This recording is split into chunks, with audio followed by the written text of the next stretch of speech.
My name is Sasha Banks. I am 34 years old, and to my family, I am a ghost, a disappointment, a woman who wears boring black suits, drives a 5-year-old Honda, and works as a lowly data entry clerk. That is the lie I let them believe. In reality, I am a corporate liquidator. When billion-dollar companies collapse, banks call me. I am the one who walks into a boardroom, assesses the assets, fires the CEO, and decides what is worth selling and what is trash.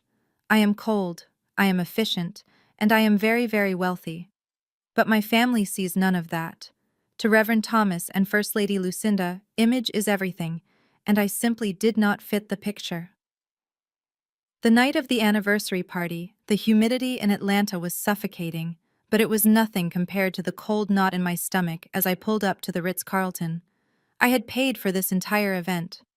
The crystal chandeliers, the 5-course meal, the open bar serving top-shelf champagne. I had wired the $50,000 anonymously through a shell company so that Hunter, my sister's husband, could take the credit. I just wanted my parents to have a good night. I parked my Honda a block away so it would not be seen next to the valet stand, took a deep breath, and walked toward the entrance. I was wearing a simple black tailored suit. It was from the Row and cost $4,000, but to the untrained eye, it looked plain. As I reached the glass doors, a large security guard stepped in front of me, his hand raised. "Staff entrance is around the back, miss," he said, not even looking me in the eye. "Kitchen staff and servers need to use the loading dock." I opened my mouth to correct him, to tell him I was a guest, but a familiar screeching voice stopped me. "That is right, officer. Send her to the back." I turned to see my mother Lucinda stepping out of a limousine. She looked like a disco ball exploded. She was wearing a gold sequined gown that was too tight, a massive wig that defied gravity, and enough fake jewelry to sink a ship. She walked over to me, her eyes scanning my outfit with pure disgust. "Mom, I am a guest," I said quietly. "You look like a waiter, Sasha," she snapped, adjusting her diamond necklace. "Actually, that is an insult to waiters. They at least dress with some flair. Look at you. No makeup, hair pulled back in that severe bun. You look like you are going to a funeral, not a celebration." "It is a black tie event, Mom," I said, trying to keep my voice steady. "This is formal wear." "It is depressing," she countered, waving her hand as if shooing away a fly. "Listen to me. Hunter and Destiny are inside. They have invited important people, investors, church elders, people who matter. I do not want them seeing you walking in the front door looking like this. It ruins the aesthetic." I felt the familiar sting in my chest. The aesthetic. That was all I was to her, a blemish on her perfect picture. "So you want me to use the service entrance?" I asked, my voice flat. With the garbage, Lucinda leaned in close, her breath smelling of expensive mints covering up the smell of gin. "I want you to be invisible, Sasha. If you insist on coming to eat our food, the least you can do is not embarrass us. Your Honda is parked down the street, right? Good. I do not want that rust bucket parked next to Destiny's Porsche. Now go around the back." She turned on her heel and swept into the hotel, greeting the doorman with a fake high-pitched laugh that made my skin crawl. I stood there for a moment, gripping the black gift box in my hand. Inside was the truth. Inside was my freedom. I looked at the security guard. He at least had the decency to look ashamed. Around the back, he mumbled, looking at his shoes. I walked through the humidity to the loading dock. The smell of rotting vegetables and exhaust fumes filled the air. I had to dodge a delivery truck unloading crates of lobster, the same lobster I had paid for. I walked through the steamy, chaotic kitchen, dodging waiters carrying silver trays. The heat was intense, melting the composure I had spent all day building. One of the chefs shouted at me to grab a tray, assuming I was late for a shift. I ignored him and pushed through the swinging double doors into the ballroom. The transition was jarring. The air conditioning hit me like a wall of ice. The room was bathed in soft golden light. A jazz band was playing smoothly in the corner. Round tables draped in white silk filled the room, centered around a massive ice sculpture of my parents' initials. It was perfect. It was expensive. and I was the only reason it existed. I stayed in the shadows near the kitchen doors for a moment, scanning the room. I saw them immediately. The head table. It was set on a raised platform like a throne room. My father, Reverend Thomas, was holding court, laughing loudly, his gold tooth sparkling. Next to him sat my sister Destiny. Destiny was the golden child. She was 29, beautiful in an Instagram filter kind of way, and completely useless. She was wearing a red dress that I knew cost $6,000 because I saw the charge on my American Express statement last week. She was laughing at something her husband Hunter was saying. Hunter. Just looking at him made my blood boil. He was a tall, mediocre white man who had convinced my family he was a tech genius. He threw around words like blockchain and synergy, but in 3 years he had never launched a single product. He lived in my parents' house rent-free, drove the car I paid for, and currently he was standing up tapping a spoon against his champagne glass. Attention, everyone! Hunter announced, his voice booming without a microphone. The room went quiet. He had that unearned confidence of a man who has never faced a consequence in his life. I just want to propose a toast to the most amazing in-laws a man could ask for. Lucinda Thomas, 40 years. That is incredible. And I am just so happy that my startup Technova could sponsor this little get-together for you. You deserve the best. The room erupted in applause. My mother wiped a fake tear from her eye. My father patted Hunter on the back. I felt bile rise in my throat. Technova had exactly $40 in its bank account. I knew because I monitored it to make sure he wasn't using my sister's identity to open credit lines. I stepped out of the shadows and began the long walk toward the head table. I kept my head high, clutching the black box against my chest. As I moved through the tables, the whispers started. I heard a woman from the church choir whisper, "Is that Sasha Lord? She looks tired." Another person whispered, "I heard she is still single." Such a shame compared to Destiny. I reached the head table just as Hunter was sitting down.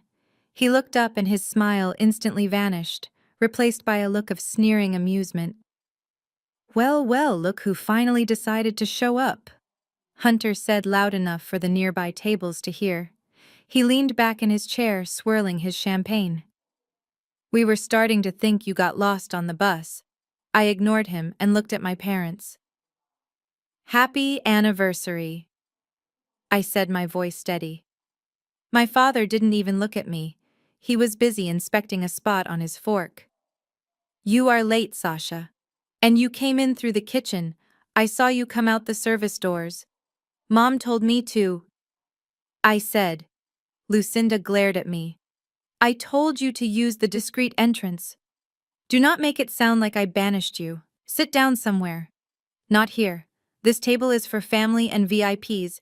There is a spot back there by the bathrooms, I think." I did not move. I stood my ground. Hunter chuckled, picking up a crab cake. "Come on," Lucinda cut her some slack.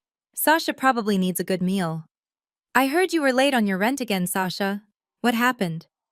Did they cut your hours at the typing factory?" He took a bite of the crab cake crumbs falling onto his expensive lapel.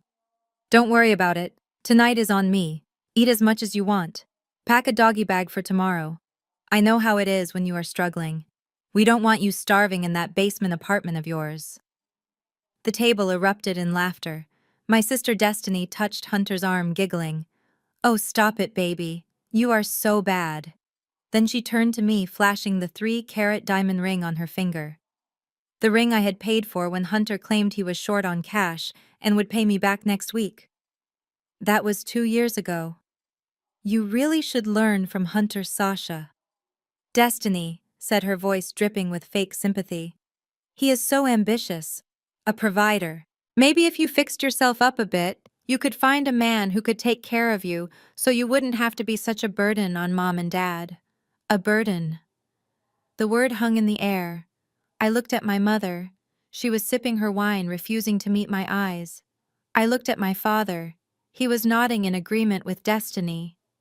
"I am not a burden," I said, my voice barely a whisper. "Oh, please," Lucinda snapped, finally looking at me. Who paid for your braces? Who put a roof over your head for 18 years? And now look at you. 34 years old. No husband, no career, coming to my party empty-handed, looking like a beggar.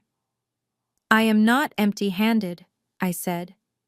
I stepped forward and placed the black box directly in the center of the table, right next to the ice sculpture.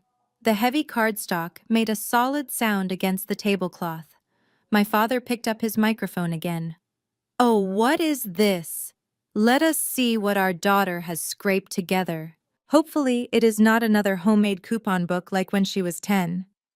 He laughed at his own joke. The crowd laughed with him.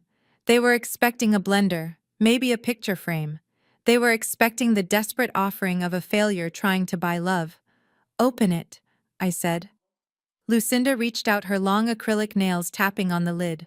She didn't open it. She just lifted the box, felt its weight, and frowned. "It is papers," she said, disgust filling her face. She dropped the box. "It is just paper. What is this, Sasha? A poem? A letter about your feelings? We do not have time for your emotional baggage tonight." "It is not a poem," I said. Hunter reached over and shoved the box toward the edge of the table. "Get this trash out of here. You heard your mother. We are celebrating success tonight, not whatever this is." The box teetered on the edge and fell to the floor. That was the moment. That was the exact second the last thread of loyalty snapped. I looked at the box on the floor. Then I looked at Hunter, whose face was flushed with expensive wine. I looked at Destiny, preening in her stolen luxury. I looked at my parents, who viewed me as nothing more than a stain on their reputation. I realized I didn't want their approval anymore. I wanted their destruction. I bent down and picked up the box. I dusted it off slowly. The room was watching now. The tension was thick enough to choke on. "You are right," I said, my voice projecting clearly without a microphone. "I am a freeloader. I don't belong at this table." I turned to walk away.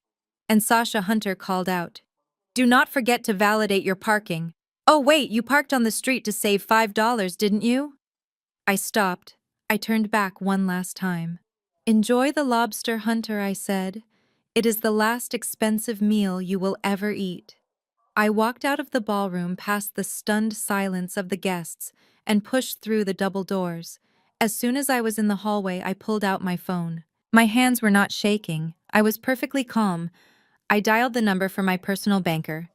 "It is Sasha," I said. "Execute Order 66. Cancel the cards. All of them. And call the hotel management. Tell them the line of credit for the bank's party is closed. Immediately." I hung up and walked toward the exit. I did not go out the back way this time. I walked straight through the front lobby, past the gold leaf mirrors and the fresh orchids. As I stepped out into the humid Atlanta night, I checked my watch. It was 8 p.m. By 8:15, the music would stop. By 8:30, the screaming would start. Back inside the ballroom, the nightmare was just beginning for them. But for me, for the first time in my life, I felt light. I got into my Honda, started the engine, and waited. I didn't drive away. I wanted to see the fireworks. 15 minutes later, the first text message popped up on my phone. It was from Hunter. "Your card isn't working. Fix it. Now." I smiled. I put the phone in the passenger seat and watched the entrance of the hotel. The show was about to start. Inside the ballroom, the scene was descending into chaos. The general manager of the Ritz-Carlton, a man named Mr. Henderson, whom I had worked with on a liquidation case 3 years ago, was walking toward the head table. He was not smiling. He held a black leather folio in his hand. Hunter was in the middle of ordering another bottle of Dom Perignon when Mr. Henderson cleared his throat. "Mr. Hunter Wilson." Mr. Henderson asked politely but firmly. Hunter turned, grinning. "That is me, CEO of Technova. What can I do for you?" "Bring the bottle." "I am afraid I cannot do that, sir," Mr. Henderson said. "In fact, I need to ask you to settle the current balance on the account immediately." Hunter laughed nervous laughter. "What?" "Just put it on the card on file, the Amex Black." "We did attempt to run the card, sir," Mr. Henderson said, his voice dropping an octave so the guests wouldn't hear. But the room was so quiet everyone heard anyway. The card has been reported lost or stolen. The issuer has ordered us to confiscate it. That is impossible, Hunter shouted, standing up. That is my card. Try it again. We tried it 3 times, sir. It is declined. Code 05. Do not honor. Destiny stood up, her face pale. There must be a mistake. We are good for it. My husband is a millionaire. Then perhaps he has another form of payment, Mr. Henderson suggested. The current bill for the venue, the catering, and the bar tab is $45,320. We require payment now to continue service. 45,000. The number hung in the air like a guillotine blade. Hunter patted his pockets frantically. He pulled out a debit card. Try this one. Mr. Henderson took it, produced a portable card reader, and inserted the card. He waited. The machine beeped a harsh rejection tone. Insufficient funds, Mr. Henderson said. Murmurs rippled through the room. The church elders were exchanging glances. Lucinda looked like she was going to faint. She grabbed Thomas's arm. Thomas, do something. This is humiliating. Thomas stood up, puffing out his chest. Now see here, I am a man of God.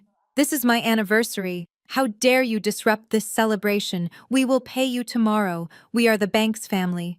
I am sorry, Reverend Mr. Henderson said, signaling to the security team. But the contract was clear. The primary funding source has been revoked. Unless you can pay the full amount right now, I have to ask you to vacate the premises. And we will be keeping the gifts as collateral until the debt is settled. The gifts! Lucinda shrieked. You cannot take my gifts. It is hotel policy for unpaid events. Mr. Henderson lied smoothly. I had told him to say that. Hunter pulled out his phone. His hands were shaking so hard he almost dropped it. I will call the bank. It is just a glitch. It has to be a glitch. He dialed the number on the back of his declined card. He put it on speaker, trying to prove a point to the room. Welcome to American Express, the automated voice said. We are sorry, but this account has been closed by the primary account holder. If you are an authorized user, please contact the primary account holder for assistance. The primary account holder. Everyone at the table froze. They all knew Hunter didn't have the credit score to get a black card. They all knew he was an authorized user. But they had deluded themselves into thinking the primary holder was some business partner or investor. Who closed it? Hunter yelled at the phone. Who is the primary holder? For security reasons, we cannot disclose that information. The robot voice replied. Goodbye. The line went dead. Hunter looked at Destiny. Destiny looked at her parents. And then slowly, the realization began to dawn on Lucinda. Her eyes widened. She looked at the empty chair where I had been sitting. She looked at the spot on the floor where she had thrown the black box. Sasha, she whispered. No, Hunter stammered. No way. Sasha makes $12 an hour. She cannot have an Amex Black. She drives a Honda. Lucinda grabbed her phone and dialed my number. Outside in my car, I watched my screen light up. Mom calling. I let it ring. Once, twice, 3 times. Then I declined it. Inside, the lights in the ballroom flickered and then dimmed to half brightness. The music stopped abruptly. Waiters began moving through the room, clearing plates that were still half full. I am afraid the party is over, Mr. Henderson announced to the room. Please make your way to the exits. The humiliation was absolute. Guests were standing up, whispering, clutching their purses. The church choir director was shaking her head in judgment. My father was shouting about suing the hotel. My mother was sobbing, not because the party was over, but because she looked like a fool. And Hunter was slumped in his chair, staring at the declined receipt. I started my car engine. The air conditioning felt cool against my face. I put the car in drive and pulled away from the curb just as the front doors of the Ritz-Carlton burst open. I saw my family stumbling out, arguing with the valet, looking for a car they couldn't pay to retrieve. I drove home to my real apartment. Not the basement unit in a shared house that I kept as a decoy, but the penthouse in Buckhead with the floor-to-ceiling windows overlooking the city. I poured myself a glass of vintage red wine, kicked off my heels, and sat on my Italian leather sofa. I placed the black box on the coffee table. They hadn't opened it. They didn't know yet. Tomorrow morning at 9 a.m., the sheriff would arrive at their house, my house, and he would serve them the papers inside this box. Part 1 of the lesson was complete embarrassment. Part 2 was coming tomorrow, homelessness. I took a sip of wine and watched the city lights. My phone buzzed again. A text from Destiny. You bitch. Whatever you did, fix it. Mom is hyperventilating. We are the laughingstock of the church. I didn't reply. I just opened the black box and took out the eviction notice. I signed the bottom line with a flourish. Being a freeloader has its perks, I said to the empty room. You don't have to pay for the cleanup. The silence in the ballroom was heavy, a suffocating blanket that seemed to trap the air in my lungs. All eyes were glued to the center of the head table, where the black matte box sat like a dark void amidst the sparkling crystal and white floral arrangements. My mother Lucinda stared at it with a mixture of greed and suspicion. I could see the gears turning in her mind. She was calculating.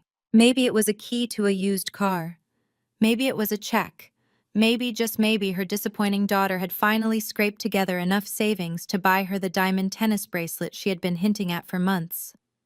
She reached out, her long manicured fingers hovering over the red ribbon. The large diamond on her ring finger, a ring I had paid for 3 years ago when my father claimed the church offerings were light glinted under the chandelier light. She pulled the ribbon. It came undone with a soft, silken whisper. She lifted the lid. I watched her face closely. I wanted to remember this moment. I wanted to etch the transition of her expression into my memory forever. I watched as the anticipation in her eyes died, replaced instantly by confusion, and then a sharp, jagged anger. There was no velvet cushion inside. There was no sparkle of gold or silver. There was just paper. 3 thick, stapled documents resting on the bottom of the box. Lucinda did not take them out. She did not put on her reading glasses to see that the top document was titled Deed of Transfer, and the second was labeled Mortgage Discharge. She saw paper, and in her world paper meant nothing. Paper was what poor people gave. Paper was a poem. Paper was a handmade card. Paper was an insult. Her lip curled in a snarl that distorted her perfectly made-up face. She looked up at me, her eyes black with rage. "Is this a joke?" she asked, her voice low and dangerous. "It is not a joke," I replied calmly. "It is the truth." "The truth," she screeched, her voice cracking the sophisticated atmosphere of the room. "I do not want your truth, Sasha. I wanted a gift. I wanted respect. Look at this." She grabbed the box with both hands and with a violent shove hurled it off the table. The box hit the marble floor with a sickening slap. The papers spilled out, sliding across the polished surface like debris from a crash. The deed to the house came to rest against the leg of Hunter's chair. The eviction notice slid under the table. "You come into my party looking like a servant and you bring me trash," Lucinda yelled, standing up now, her chest heaving. "I told you, Sasha. I told you specifically. If you did not have the money to buy a decent gift, you should not have come. I gave you a chance to be part of this family tonight. I gave you a seat at the VIP table. And you insult me with stationery. Mom, please," I started though. My heart wasn't in the plea. "Shut up," she screamed, pointing a finger at my face. "Just shut up. I am sick of your excuses. I am sick of your poverty dragging us down. Look at your sister. Look at Destiny. She gave us a trip to Hawaii. She gave us pride. You give me paper. Pick up your garbage and get out." The room was deadly silent. 200 guests, the elite of Atlanta's religious community, were watching a mother disown her daughter over a gift box. I saw the choir director look down at her plate. I saw the deacon shake his head. But no one said a word. They were all too afraid of Lucinda Banks. Then Hunter decided to speak. He leaned back in his chair, picking his teeth with a cocktail stick, looking at the papers scattered on the floor with amusement. He didn't know that the paper resting against his shoe was the document that proved he didn't own the roof over his head. "You heard her?" Sasha Hunter said, his voice dripping with arrogance. "You are ruining the vibe. Honestly, it is pathetic. You are 34 years old. Why are you still acting like a moody teenager?" "I am not the one throwing a tantrum." "Hunter," I said, my voice ice cold. He laughed, a short barking sound. "No, you are just the one mooching off everyone else. A freeloader. That is what you are. You live in that basement apartment, probably eating ramen noodles, and you come here to eat the steak and lobster that I paid for." He stood up, towering over the table, playing the role of the protective son-in-law. "We don't need your cheap gift, Sasha. We don't need your negative energy. Take your trash and get out. Go back to your sad little life and let the successful people celebrate. Do it for the fresh air. You are polluting the room." My father, Reverend Thomas, nodded in agreement. "Go on, child. Listen to your mother. We will pray for you, but you need to leave." I looked at them, really looked at them. For years I had seen them through the lens of a daughter seeking validation. I had seen them as flawed but lovable. I had made excuses for their greed. I had covered their debts. I had hidden my success so I wouldn't outshine them. But now the lens shattered. I didn't see parents. I didn't see a sister. I saw parasites. I saw 3 people who had drained my bank account of over $1 million in a decade, and they were still hungry for more. I looked down at the papers on the floor. I could have bent down. I could have picked them up, forced them to read the deed, forced them to see that I owned them. I could have ended it right there. But that would have been too merciful. They didn't deserve to know the truth yet. They deserved the fear that was coming. I straightened my blazer. I smoothed the lapel of my $4,000 suit. I lifted my chin. "I will not pick up the box," I said. My voice was not loud, but it carried to the back of the room. Lucinda laughed, a harsh, mocking sound. "Of course you won't. You are too lazy to even clean up your own mess. I am leaving Mom. I am leaving Dad. And Hunter." I looked him dead in the eye. "Enjoy the party." I turned my back on them. "Don't come back until you have a real gift," Lucinda shouted after me. "And don't expect any leftovers." I stopped for 1 second. I didn't turn around. I spoke to the air in front of me. "I am going. But remember this moment. Remember that you were the ones who told me to leave. You were the ones who threw the gift away. When the sun comes up tomorrow, do not say I didn't warn you. Don't you dare regret this." "Get out," Hunter yelled. I walked. The sound of my heels clicking on the marble floor was the only sound in the room. I walked past the tables of gawking guests. I walked past the ice sculpture that was already beginning to melt, dripping water onto the expensive tablecloth like tears. I walked past the waiters who looked at me with pity. They didn't know the pity was wasted. They should have been pitying the people at the head table. I pushed through the heavy double doors of the ballroom, and the noise instantly cut off. The silence of the corridor was beautiful. It was clean. It was honest. I walked through the lobby, ignoring the concierge. I stepped out into the humid night air. The valet looked at me, expecting a ticket. I shook my head and walked down the block to my Honda. I got into the driver's seat and locked the doors. The leather of the steering wheel felt cool under my palms. I took a deep breath, inhaling the scent of my own independence. I was alone. I was disowned. And I had never felt more powerful. I reached into my pocket and pulled out my phone. I opened my banking app.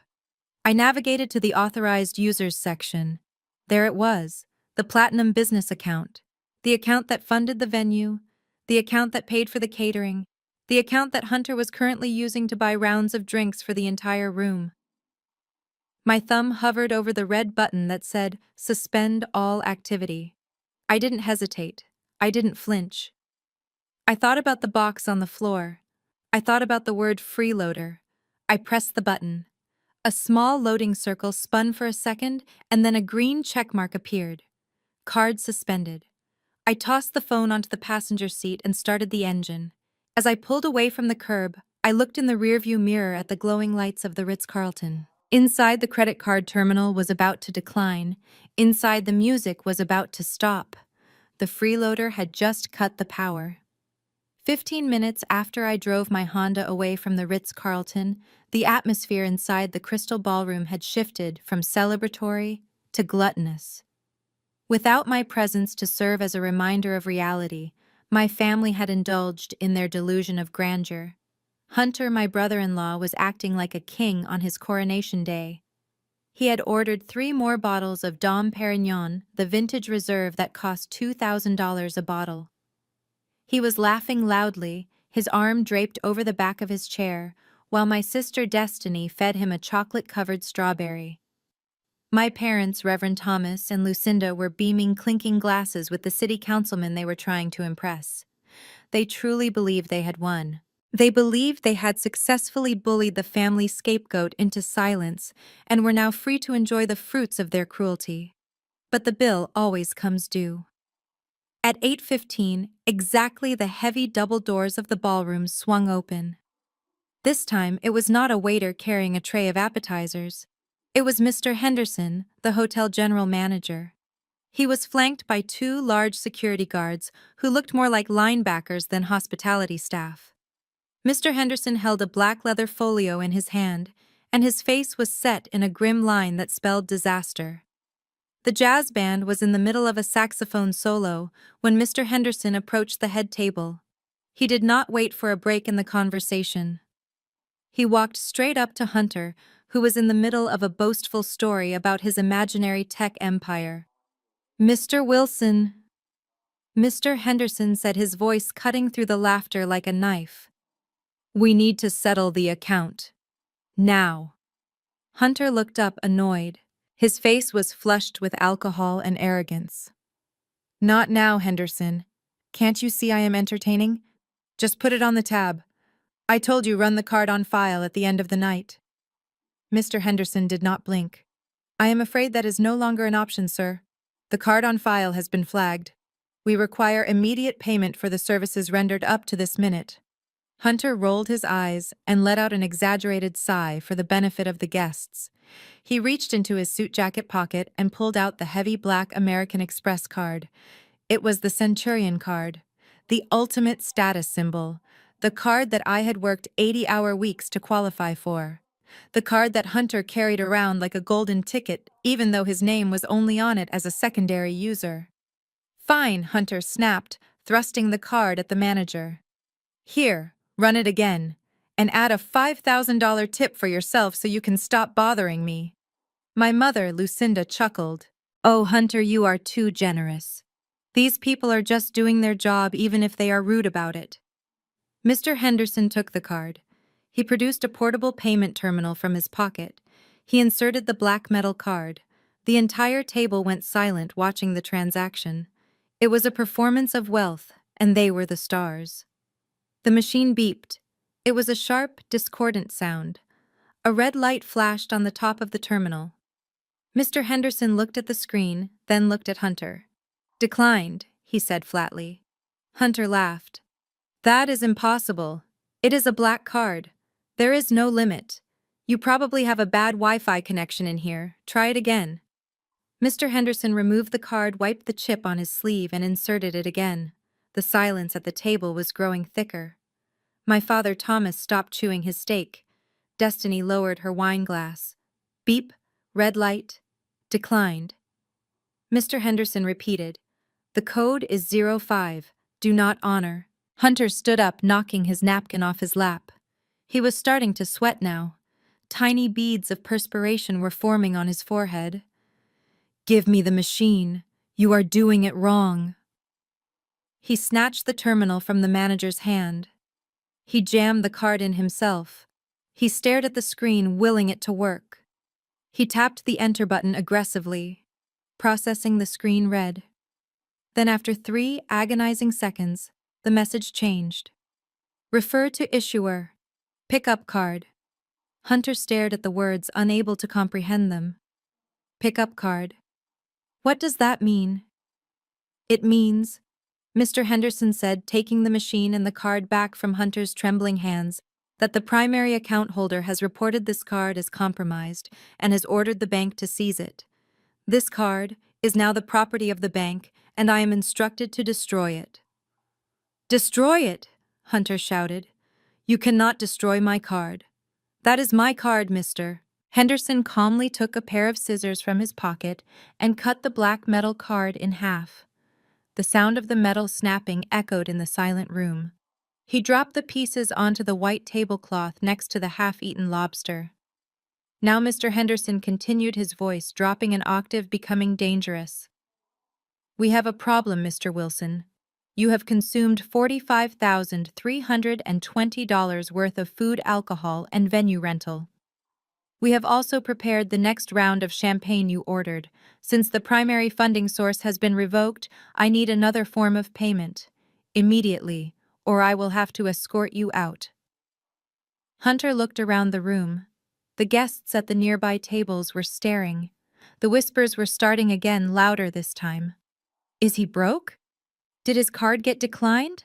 I thought he was rich." Hunter patted his pockets frantically. He pulled out a worn leather wallet. He dug through it, bypassing the empty slots where credit cards should be. He pulled out a blue debit card from a local credit union. "Here," he said, his voice cracking. "Use this. It is my business account. It has plenty." Mr. Henderson took the debit card. He swiped it. Hunter held his breath. Destiny grabbed his arm, her perfectly manicured nails digging into his suit jacket. The machine whirred. Then it made a low buzzing sound. "Insufficient funds," Mr. Henderson read aloud. Hunter's face turned a pale, sickly shade of gray. "No, that's wrong. I transferred money yesterday. I have investors." "Sir, the balance available is $42, Mr. Henderson said. "That covers exactly one glass of the champagne you are drinking. You still owe $45,278. The manager stepped closer, invading Hunter's personal space. "Listen to me closely. This is a 5-star establishment, not a cafeteria. You have 5 minutes to produce a valid payment method. If you do not, I have the police on speed dial. Theft of services is a felony at this amount. You will be arrested in front of everyone you know." Police Destiny squeaked. She turned to her husband. "Hunter, do something. Fix this. Why are your cards not working?" Hunter looked at his wife, panic in his eyes. He realized the game was up. He turned to the only other people he thought could save him. He turned to my parents. "Mom." Dad, Hunter stammered, addressing my parents. "Look, it is a banking error. The system is down. Can you cover it? Just for tonight, I will wire you the money first thing in the morning. Double. I will wire you double." Lucinda and Thomas froze. They were sitting there in their expensive clothes, pretending to be royalty. But the truth was, they were just as broke as Hunter. They lived paycheck to paycheck, relying on my secret subsidies to maintain their lifestyle. Lucinda opened her clutch purse. Her hands were shaking. She stared into the empty bag. She had a credit card, but she knew it was maxed out from buying the dress she was wearing. I don't have that kind of limit, Hunter," Lucinda whispered, her voice trembling. "We thought you were paying. You said Technova was sponsoring this." "I am," Hunter yelled, losing his composure. "But my assets are frozen." "Dad, Thomas, you have the church fund, right? Use the church card." Reverend Thomas turned purple. "I cannot use the church card for a party, you fool. That is embezzlement. Besides, the fund is tied up." Tied up meant empty. Tied up meant Thomas had already spent it on his new Cadillac. "So none of you have money?" Mr. Henderson asked, raising an eyebrow. The silence was the answer. The 4 of them, the Golden family, sat there stripped of their pretenses. They were surrounded by luxury they couldn't afford, eating food they couldn't pay for, and wearing clothes that belonged to a life that wasn't theirs. Mr. Henderson signaled to the security guards. "Ladies and gentlemen," he announced to the room, his voice booming, "I apologize for the interruption, But this party is officially over. The hosts are unable to fulfill their financial obligations. Please vacate the ballroom immediately. A collective gasp went through the crowd. Chairs scraped against the floor as 200 guests stood up at once. The humiliation was total. It was absolute. Hunter slumped into his chair, putting his head in his hands. Destiny began to sob, mascara running down her face. Mr. Henderson looked down at Hunter. "You are not going anywhere, Mr. Wilson. The police are on their way. And you two," he pointed at my parents, "you will need to stay as well. We need to discuss how you are going to pay for the lobster you just ate." In the chaos, no one noticed that the black box I had left earlier was gone. One of the busboys had kicked it under the table. But they didn't need to open it anymore. The lesson inside had already begun. The freeloader had stopped paying and their world was crumbling exactly 15 minutes later. While the orchestra played a melancholic waltz in the empty ballroom, my family was huddled inside the executive restroom near the kitchen entrance. It was a space designed for luxury, with marble floors, gold-plated faucets, and thick linen towels. But at that moment, it smelled like panic and expensive cologne. Hunter was pacing back and forth in front of the mirrors, his face a mask of sweat and terror. Destiny was reapplying her lipstick with trembling hands, trying to maintain the facade of a trophy wife even as her world crumbled. My parents. Reverend Thomas and Lucinda were standing by the door, blocking it, as if the police were already outside. "This is a mistake," Hunter stammered, splashing water on his face. "It is a banking glitch. The servers are down. I read about this on Twitter. Technova's assets are just temporarily frozen because of security protocols." Lucinda was not listening to him anymore. Her survival instinct had kicked in. She knew that they were facing a bill of nearly $50,000, and between the four of them, they couldn't even afford a cab ride home. In her mind, there was only one person to blame. Not the son-in-law who had lied for years, not her own greed, but the daughter she had just kicked out. "It is Sasha." Lucinda hissed, her eyes narrowing. "She did something. I saw her on her phone right before she left. She must have called the bank and reported the card stolen." "But it is my card!" Hunter yelled, though his voice cracked. "Is it?" Thomas asked, looking at Hunter with a sudden dawning suspicion. "Is it really your card, son? Or is it one of those authorized user cards you told us about?" "It doesn't matter," Hunter deflected. "Sasha is jealous. She wants to ruin this night because she is miserable. She probably hacked the account. She works with computers, right? Data entry or whatever. She hacked me." Lucinda grabbed her phone. Her long, acrylic nails clicked furiously against the screen as she dialed my number. She put it on speakerphone and held it up like a weapon. Meanwhile, I was cruising down Peachtree Street. The city lights of Atlanta blurred past my windows. The humidity of the night felt heavy, but inside my car, everything was cool and calm. I watched the phone screen light up on my dashboard. Mom calling. I let it ring 3 times, savoring the anticipation. I knew exactly where they were. I knew exactly how desperate they felt. I tapped the answer button. "Hello, Mother," I said, my voice smooth and unbothered. "Fix it," Lucinda screamed before I could even finish the word. "Fix it right now, Sasha." I merged onto the highway, heading toward the skyline. "Fix what I asked," feigning innocence. "Don't play dumb with me, you little witch," Lucinda shrieked. The card, Hunter's black card, it was declined. The manager cut it in half. "What did you do? Did you report it? Lost just to embarrass your sister?" I let out a soft laugh. It was a genuine laugh. The absurdity of their delusion was almost impressive. "I didn't report it lost, Mom," I said calmly. "I reported it closed. Because I closed the account." There was a pause on the other end. I could hear Hunter breathing heavily in the background. "What are you talking about?" Hunter shouted near the phone.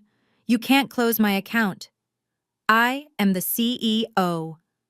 "Hunter, shut up," I said. My voice was no longer the voice of the submissive daughter.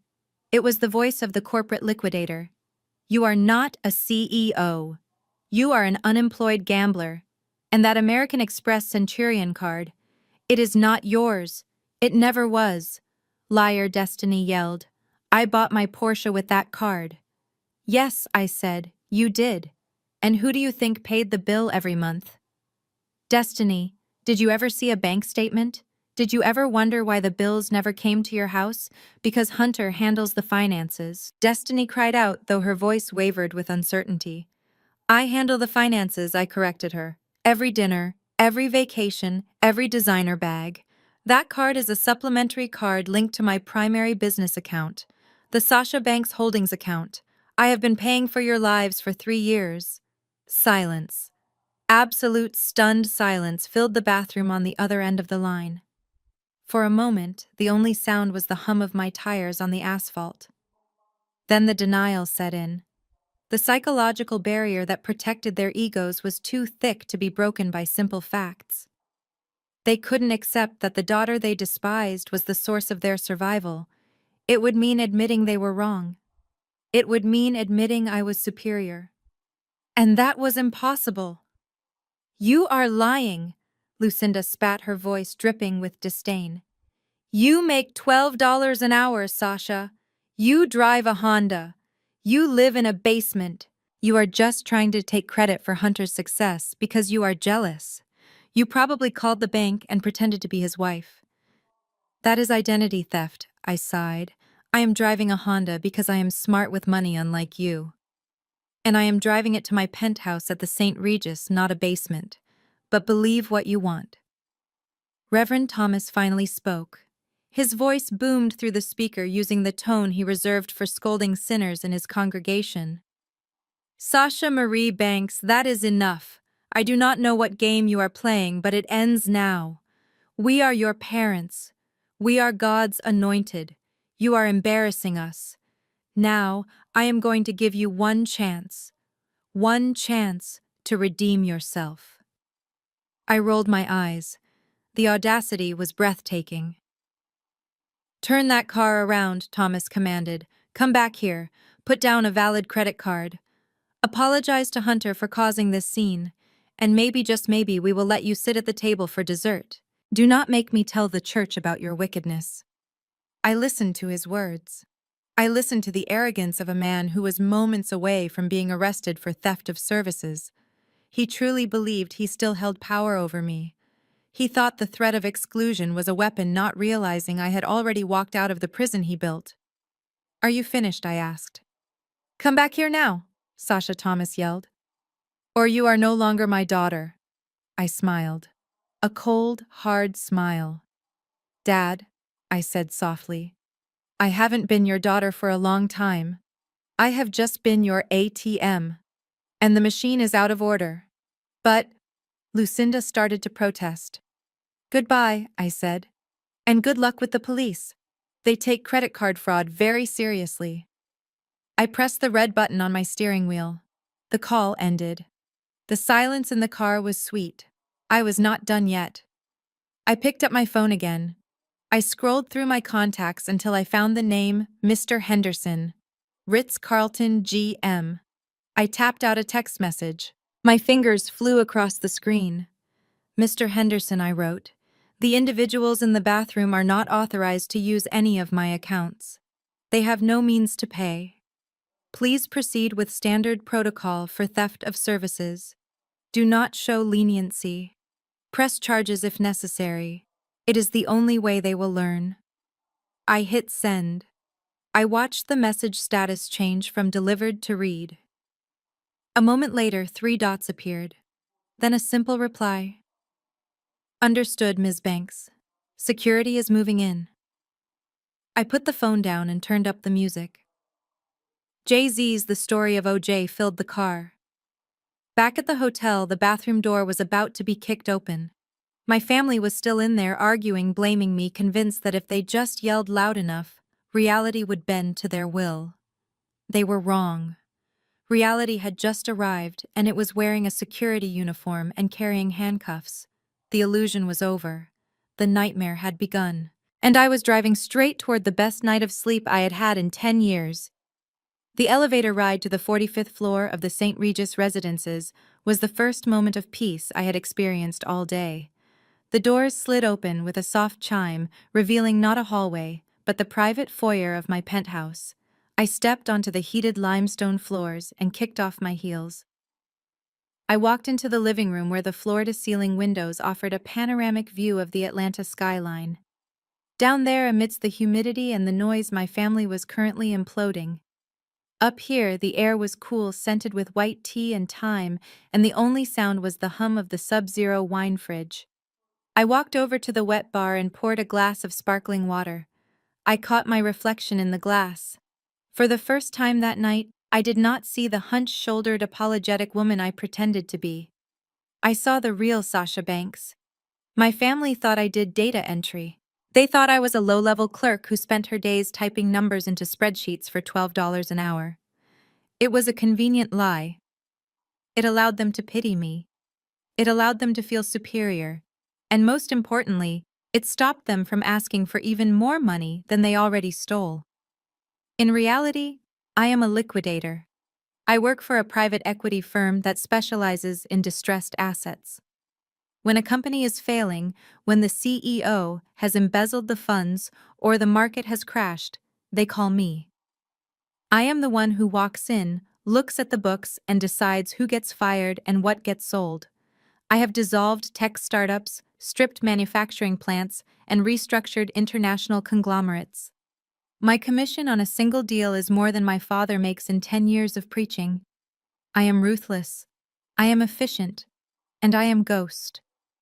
I walked over to the window and looked down at the city lights. Somewhere down there in a suburban house with a manicured lawn was the home my parents were so proud of. My mind drifted back 10 years. The flashback was vivid, stinging like a fresh cut. I was 24, fresh out of my MBA program, having just landed my first major contract. My parents had called me in a panic. The church was struggling, and the bank was foreclosing on their home. I remembered sitting in that stuffy bank office. My father, Reverend Thomas, was sweating through his suit. He was terrified, not just of losing the house, but of the shame. What would the congregation say? How could a man of God be evicted? I had looked at the bank manager, then at my father. I had the money. I had just closed a deal worth $500,000. I will buy it, I had said. My father had looked at me shocked. You! With what money I have savings? Dad, I had lied. I had been saving since I was 16. I bought the house that day. I paid off the arrears and put the deed in my name. But then my father had grabbed my arm. His grip was tight, desperate. Sasha, he had whispered, we cannot tell people you bought it. It would look weak. A father should provide for his children, not the other way around. Let us say God provided a miracle. Let us say the bank extended the loan because of my good standing. I had looked into his eyes. I saw his fragile ego hanging by a thread. I loved him then. Or I thought I did. So I agreed. Fine, Dad. It is your house. I am just the invisible investor. For 10 years I let him play the lord of the manor.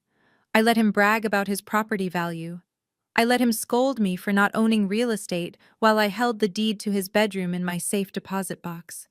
I paid the property tax. I paid the insurance. And he treated me like a tenant who was late on rent. I took a sip of water, the bubbles sharp against my tongue. But the house was not the only secret I was keeping. My thoughts turned to Hunter, the arrogant, loud-mouthed brother-in-law who had called me a freeloader tonight. The irony was so rich it was almost suffocating. 3 years ago, Destiny had come to me crying. Hunter had lost his job at a marketing firm. He had tried to trade crypto and lost their savings.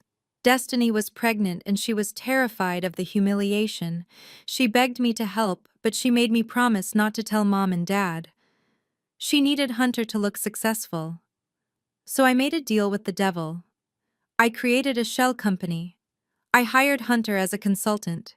I paid him a salary of $8,000 a month to do absolutely nothing.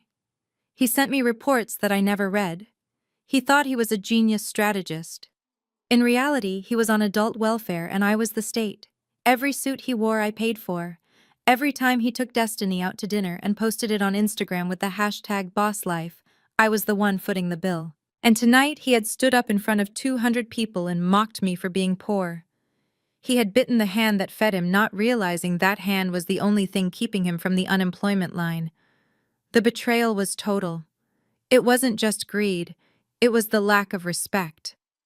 They took my money, my sacrifice, my silence, and they weaponized it against me. They built their self-esteem on my back, using me as the stepstool to reach their pedestal. A soft buzzing sound broke my reverie. My phone was vibrating on the marble kitchen island. I walked over and picked it up. It was not my mother. It was not Destiny. It was a number labeled Marcus, executive assistant. I swiped right.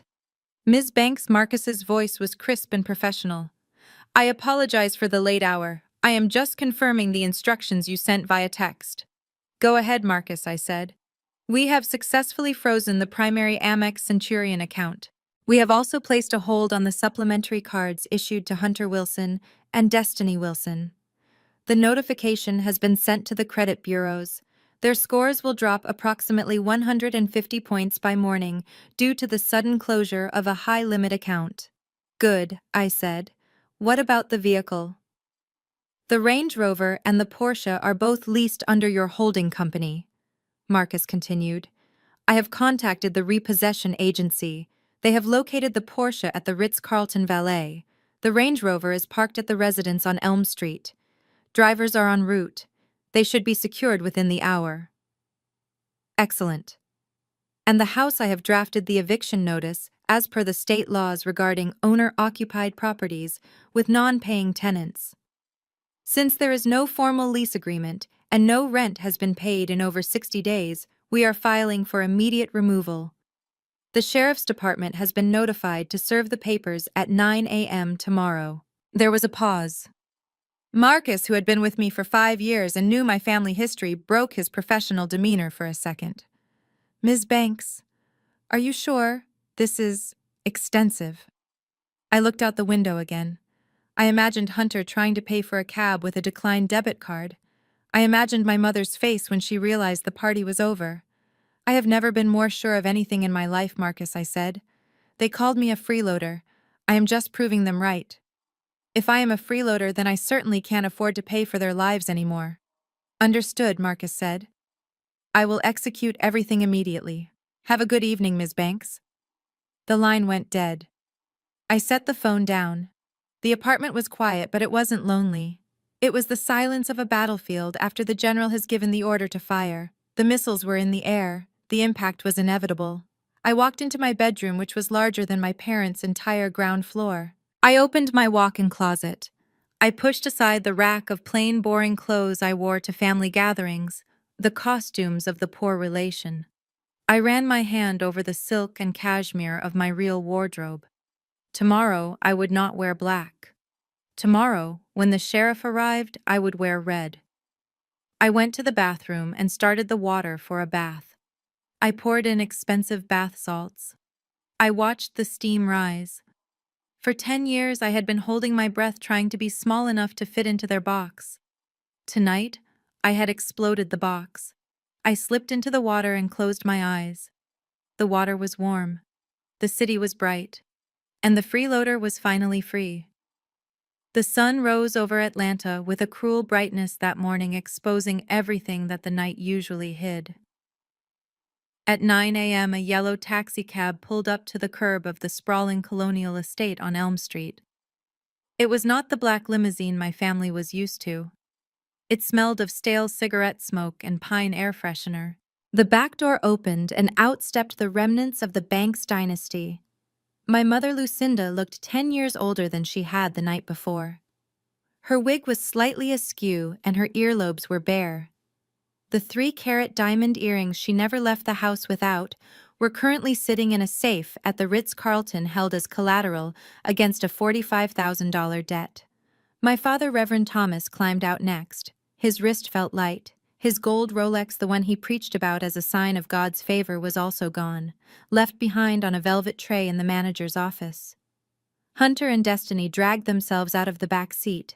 They looked like refugees from a failed gala. Destiny was still wearing her red evening gown, but the hem was stained with dirt from standing on the curb, waiting for a cab they could barely afford. Hunter looked pale, his eyes darting around nervously, as if he expected a SWAT team to jump out of the bushes. They walked up the long paved driveway toward the house that stood as the symbol of their success. The brick facade was imposing, the lawn was perfectly manicured, and the white pillars on the porch gleamed in the sunlight. To them, this structure was their fortress. It was the one place where they were still in charge, the one place where they could lock the door and pretend the world hadn't just rejected them. Thomas marched up the steps first, fishing his keys out of his pocket. He was mumbling to himself, rehearsing the sermon he would give me when I finally crawled back to apologize. He jammed his key into the front door lock and turned it. Nothing happened. He frowned and jiggled the key. He pulled it out, looked at it, and shoved it back in. He turned it harder this time, putting his shoulder into the wood. "It is stuck," Thomas grunted. "Lucinda, give me your key. This one is bent." Lucinda sighed, digging through her purse. She handed him her key. Thomas tried again. It slid into the cylinder, but it refused to turn. It was as if the lock had rejected the key entirely. "What is going on?" Destiny whined, hugging her arms around herself. "I am cold, Daddy. Open the door." "I am trying," Thomas yelled, kicking the bottom of the door. "The lock is broken. We have to call a locksmith. Of all the days for this to happen." He raised his fist to pound on the door, intending to wake up the housekeeper. But before his knuckles could make contact, the heavy oak door swung open from the inside. Thomas stumbled forward, almost losing his balance. He looked up, expecting to see Mrs. Higgins, the elderly housekeeper. Instead, he was staring into the chest of a man who was 6'5" and wide as a refrigerator. The man was wearing a black tactical uniform with the word "Security" embroidered in gold on the pocket. He wore an earpiece and looked at my father with zero emotion. "Who are you?" Thomas demanded, stepping back. "What are you doing in my house? Where is Mrs. Higgins?" The guard didn't answer. He simply stepped aside, opening the path into the foyer. From the hallway, my family could see straight into the formal living room. And there I was. I was sitting in my father's favorite leather armchair, the high-backed wing chair he called his throne. I was not wearing the black suit from the night before. I was wearing a crisp white silk blouse and tailored trousers. My hair was down. I held a porcelain teacup in one hand. Behind me stood two men in sharp gray suits.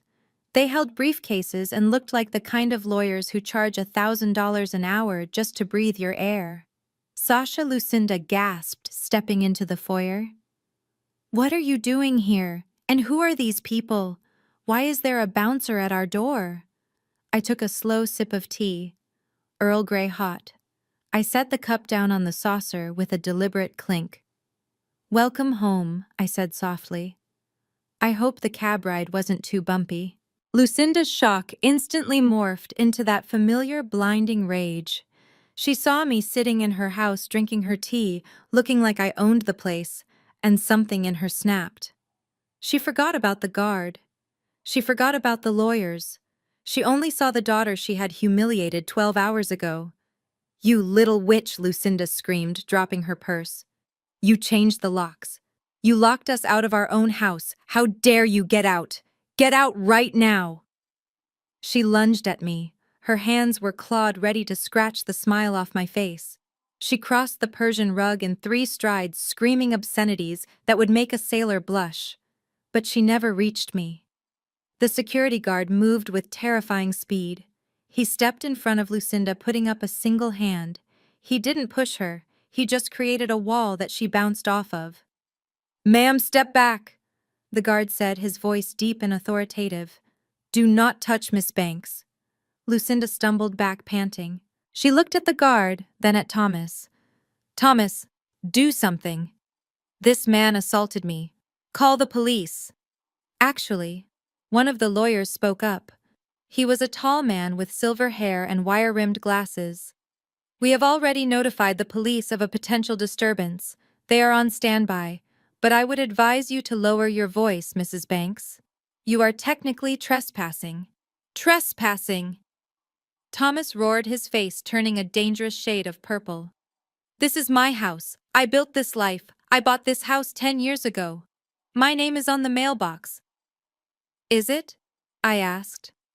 I stood up slowly. I walked around the coffee table. On the center of the table sat the object that had started it all. The black gift box. It was a bit battered from being thrown on the floor at the Ritz-Carlton. One corner was dented, but it was still intact. I had retrieved it from the hotel manager before I left. It was too important to leave behind. You didn't want to open your gift last night, I said, trailing my finger over the lid. You said it was trash. You said it was paper. But you really should have looked closer. I picked up the box and held it out to my father. Take it, Dad. Open it. Read the paper you threw away. Thomas looked at the box like it was a bomb. He looked at me, then at the lawyers, then back at the box. His hands were shaking not from anger this time, but from a creeping, cold dread. He snatched the box from my hand. He ripped the lid off. He pulled out the top document. I watched his eyes scan the page. I watched him read the words, warranty deed. I watched him look for his name and fail to find it. I watched him find my name instead. Sasha Marie Banks, owner. Date of purchase, October 14th, 2014. That is a forgery, Thomas whispered, looking up at me with wet, fearful eyes. This is fake. You printed this off the internet. Show him the next one, Mr. Sterling, I said to the lawyer. The silver-haired lawyer stepped forward and opened a file folder. He pulled out a thick stack of bank statements. Mr. Banks, the lawyer said smoothly, these are the mortgage payment records for the last 120 months. As you can see, every single payment was made from an account held by Sasha Banks Holdings, LLC. You have never paid a dime of principal or interest on this property. You are listed as a tenant at sufferance. Tenant. Lucinda shrieked. She snatched the paper from Thomas. That is a lie. We are the owners. We let her pay rent to live in the basement. No, Mom, I said, my voice hard as granite. You don't let me do anything. I let you live upstairs. I let you pretend to be rich. I let you drive cars I paid for. I let you eat food I bought. I turned my gaze to Hunter. He was standing by the door trying to make himself invisible. He hadn't said a word since they walked in. He was staring at the lawyers, and I could see the sweat dripping down his temple. He knew. Unlike my parents who were blinded by ego, Hunter was a con artist. He recognized a legal ambush when he saw one. He knew that the men in suits weren't actors. He knew that the documents were real. And he knew exactly what came next. Hunter, I said. You look nervous. Hunter swallowed hard. His Adam's apple bobbed. Sasha, look. He started, his voice a pathetic squeak. We can talk about this. Family disputes shouldn't involve lawyers. Let's just calm down. It is too late for calm, I said. I nodded to the security guard. He reached behind the sofa and pulled out 4 large, heavy-duty plastic bins. He tossed them onto the floor at my family's feet. They clattered loudly, echoing in the silent house. You have 1 hour, I announced. 1 hour for what? Destiny asked, her voice trembling. To pack, I said. You can take your clothes. You can take your personal toiletries. You can take photos. But the furniture stays. The electronics stay. The art stays. Anything that was purchased with my credit cards remains in this house as my property. You can't do this, Lucinda screamed, realizing the nightmare was real. You can't kick your own mother out on the street. It is illegal. Actually, the lawyer interjected again, since you have never signed a lease and have never paid rent and given the explicit threats of violence made against the owner, which we have on recording from last night's voicemail, Ms. Banks has been granted an emergency order for immediate removal. The sheriff is meeting us here in exactly. He checked his watch 45 minutes to oversee the final lockout. I suggest you start packing.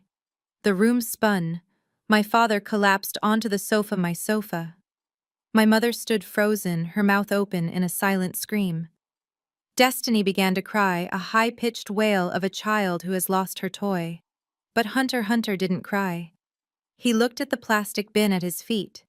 He looked at me. And for the first time in his life, he looked at me with fear. He realized that the freeloader wasn't just cutting them off. I was erasing them. The clock is ticking, I said, checking my own watch. A Cartier tank watch I had finally taken out of the safe. 59 minutes left. I suggest you hurry. I have a cleaning crew coming at noon, and they throw everything left behind into the dumpster. I sat back down in the leather chair and picked up my tea. Start packing. The silence in the living room was so profound that I could hear the antique grandfather clock ticking in the hallway. It was a rhythmic, mocking sound counting down the seconds of their denial. My father, Reverend Thomas, held the warranty deed in his trembling hands.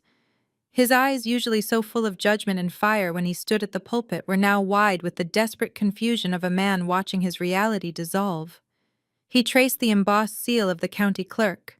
He traced the date. And then his finger stopped on the line that mattered most, the line that listed the grantee. It did not say Thomas and Lucinda Banks. It said Sasha Marie Banks. That is impossible, Thomas whispered, his voice barely audible. We signed the papers. I remember signing the papers in the bank manager's office. You were just the co-signer, Sasha. You were just the guarantor. I leaned forward, resting my elbows on my knees. No, Dad.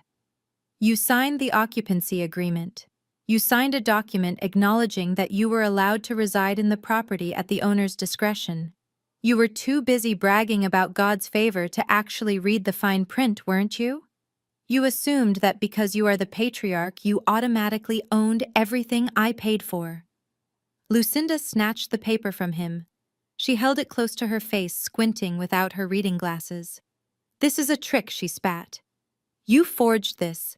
You are trying to steal our home. It is not your home, Mother. I said, my voice dropping to a register that was dangerously low. It is a building. A building that I bought with my bonus from the liquidation of a steel mill in Pittsburgh 10 years ago. I bought the bricks. I bought the mortar. I bought the roof that has kept you dry while you called me a failure. I stood up and walked over to the fireplace. Above the mantel hung a massive oil painting of my parents commissioned 3 years ago. You see, I continued turning back to face them. Home implies safety. Home implies family. But this place... For me, this has never been a home. It has been a hotel where the staff treats the paying guest like a servant. And the thing about hotels, Mom, is that the management reserves the right to refuse service to anyone. I walked back to the coffee table and tapped the second file folder, the one labeled Financial Summary, 2014 to 2024. You called me a freeloader, I said. That word has been ringing in my ears all night. Freeloader. Someone who takes without giving. Someone who exploits the generosity of others.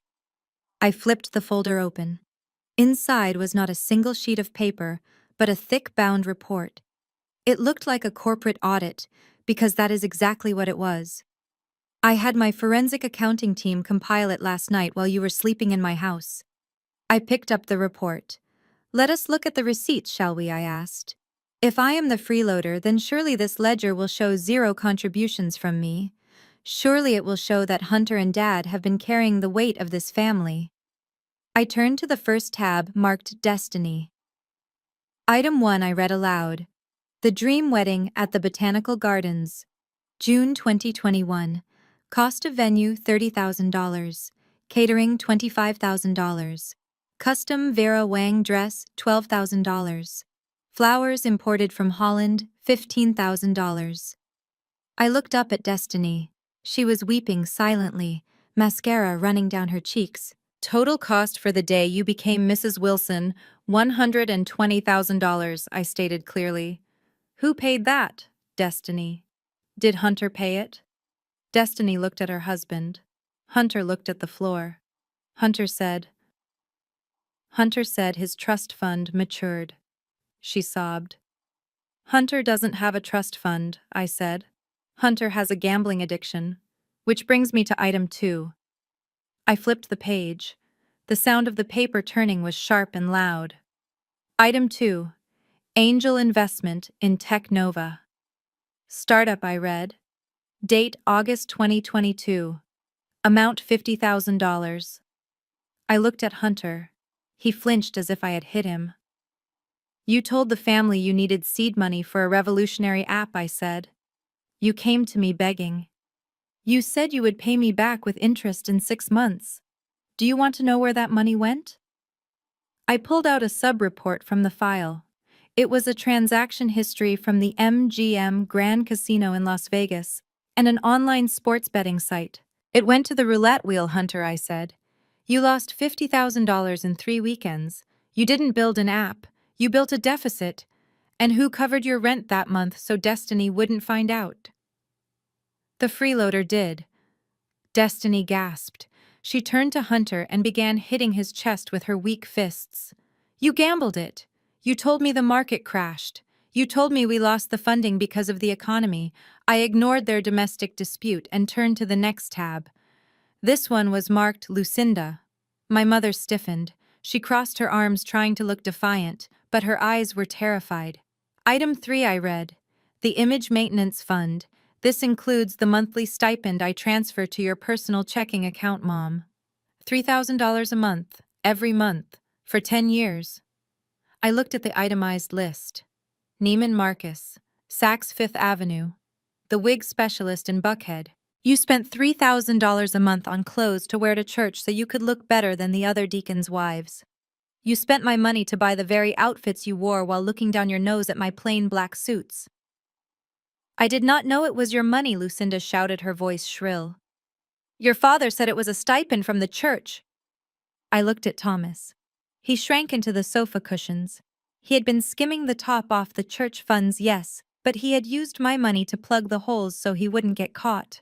He had let his wife believe the lie to keep her happy and quiet. And let us not forget the cars. I continued relentless. The Porsche Macan, the Cadillac Escalade, lease payments, insurance, maintenance, all drafted from Sasha Banks Holdings. I closed the folder with a heavy thud. I looked at the summary page on the back. $1.45 million, I said. The number hung in the air. $1,450,000. That is the exact amount I have poured into this family in the last decade. That is the cost of your lifestyle. That is the price of your dignity. I stepped closer to them. The security guard tensed, ready to intervene, but he didn't need to. They were paralyzed. They were crushed under the weight of the truth. You called me a freeloader because I ate a plate of lobster at a party I paid for? I said, my voice shaking slightly with suppressed rage. You called me a failure because I didn't dress like a peacock. But the truth is, I am the only reason you people aren't living in a shelter. I am the bank. I am the employer. I am the safety net. I looked at Hunter, who was trying to push Destiny away as she clawed at his face. I looked at my parents, who looked small and old and pathetic. And today, the bank is closed, I declared. The safety net is gone. You have exactly $1.45 million worth of audacity, but you don't have a single cent to your names. The silence that followed was total. It was the silence of a vacuum, the silence of an implosion. Thomas looked at the deed in his hand. He looked at the house around him, the crown molding the silk drapes, the crystal chandelier. He realized for the first time that he was a stranger in his own life. He was a guest who had overstayed his welcome by 10 years. I checked my watch again. 30 minutes left, I said. And judging by the look of things, you haven't packed a single sock. I turned to the silver-haired lawyer. Mr. Sterling, if they are not out by the deadline, what is the procedure? Mr. Sterling adjusted his glasses. The sheriff will forcibly remove them, Ms. Banks, and anything left inside becomes your property to dispose of as you see fit. I nodded. I hear the dump is lovely this time of year, I said. Destiny wailed. Lucinda sank to her knees, burying her face in her hands. Hunter stared at the wall, seeing his life end. But I felt nothing. No pity, no regret. Just the cold, hard satisfaction of the bottom line. The accounts were finally balanced, and they were in the red.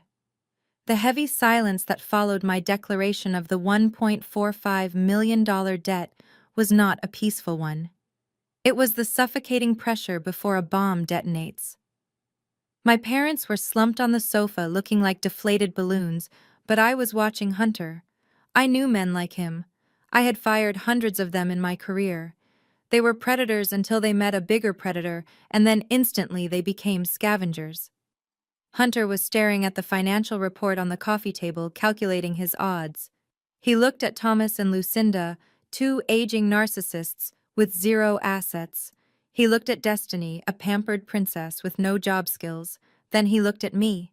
He looked at my suit, my lawyers, and the deed that proved I owned the roof over his head. Hunter took a small step away from Destiny, then another. He straightened his tie, wiped the sweat from his lip, and walked toward me. The arrogant swagger he had displayed at the Ritz-Carlton was gone, replaced by the pathetic posture of a beggar. Sasha, Hunter said, his voice trembling. I think there has been a huge misunderstanding here. A misunderstanding? I asked, raising an eyebrow. You mean when you called me a freeloader? Or when you tried to pay a $45,000 bill with a debit card that had $42 on it? No, Hunter stammered, letting out a breathless laugh. I mean, I didn't know. I didn't know it was you. Then he did something that made Destiny gasp. He fell to his knees. It was a theatrical, desperate motion right in front of my chair. Sasha, you have to believe me, he pleaded, reaching out as if to touch my shoe. I was manipulated. It was them. He pointed a shaking finger back at my parents and his wife. They told me you were useless, he said, the words spilling out like vomit. Lucinda told me every day that I was the son she never had. She told me I had to treat you like that to keep the family order. I was just trying to fit in, Sasha. I was just trying to be a good son-in-law. Hunter Destiny screamed, her voice raw and jagged. What are you saying? Hunter didn't even look at her. Shut up, Destiny, he yelled over his shoulder. You don't understand business. You never have. He turned back to me, lowering his voice to a conspiratorial whisper. Sasha, I have always respected you. I know you are the brains of this operation, but Destiny is expensive. She is demanding. She made me buy that car. She made me throw that party. I wanted to save the money. I am a victim of their greed, just like you. We are on the same side. The room was frozen. Destiny stood there in her stained red gown, the dress I had paid for, staring at the man she had worshipped. She was watching him grovel at the feet of the sister she despised, selling her out for a chance to sleep on a couch. I set my teacup down and stood up slowly. Hunter, I said, you are right about one thing. You are a victim, but not of my family. You are a victim of your own stupidity. I pulled my phone out of my pocket. You see, Hunter, people lie. But data never lies. You said you respected me. You said you defended me. Let us see what the data says. I swiped up on my phone, casting the screen to the massive 80-inch smart TV mounted above the fireplace. The screen flickered to life, displaying a series of text messages. I picked up the remote and zoomed in on the first message, dated 2 weeks ago. It was a conversation between Hunter and a contact named Tiffany Sidepiece. I read it aloud. Hunter to Tiffany says, God, I cannot wait to get away from this cow. Destiny is eating me alive. She is so stupid it hurts. She actually thinks my startup is real. I scrolled to the next one. Hunter to Tiffany says her sister Sasha is even worse, the ugly duckling in the basement. I have to be nice to her because she is the one signing the checks, but honestly, looking at her makes me lose my appetite. Just waiting for the old man Thomas to kick the bucket so we can get the house and the life insurance. I turned to look at Hunter. His face was gray. You hacked my phone, he whispered. It is company property, I reminded him. I pay the bill. I own the phone. I own the number. And I own the messages.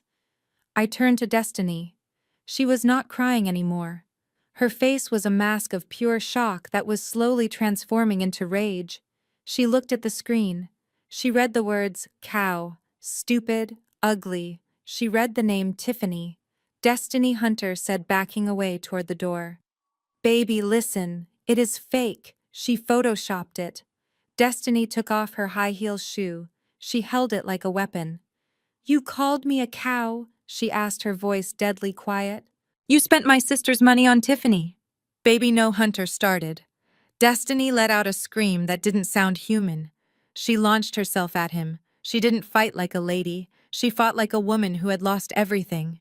She swung the heel of her shoe and connected with his shoulder. You liar, Destiny screamed, clawing at his suit jacket. You parasite. You told me you loved me. Hunter shoved her back. Get off me, you crazy witch. Destiny stumbled but came back harder. My mother, Lucinda, finally broke out of her trance. She grabbed her heavy purse and swung it at Hunter's head. You used us, Lucinda shrieked. You ate my food. You slept in my guest room. It was absolute chaos. The Golden family was devouring itself. My father was shouting, trying to separate them, but getting shoved aside. I watched from my chair, feeling nothing but cold satisfaction. The facade was gone. The collapse was total. Hunter finally pushed Destiny hard enough that she fell onto the sofa. He stood there panting, his shirt ripped, bleeding from a scratch on his face. He looked at me with pure hatred. You ruined everything, he spat. I pointed to the door. Your girlfriend Tiffany lives in a trailer park on the south side. I suggest you start walking. Hunter turned and ran out the door, slamming it behind him. Destiny lay on the sofa, sobbing into the cushions. The family was destroyed, not by me, but by the truth I had forced them to see.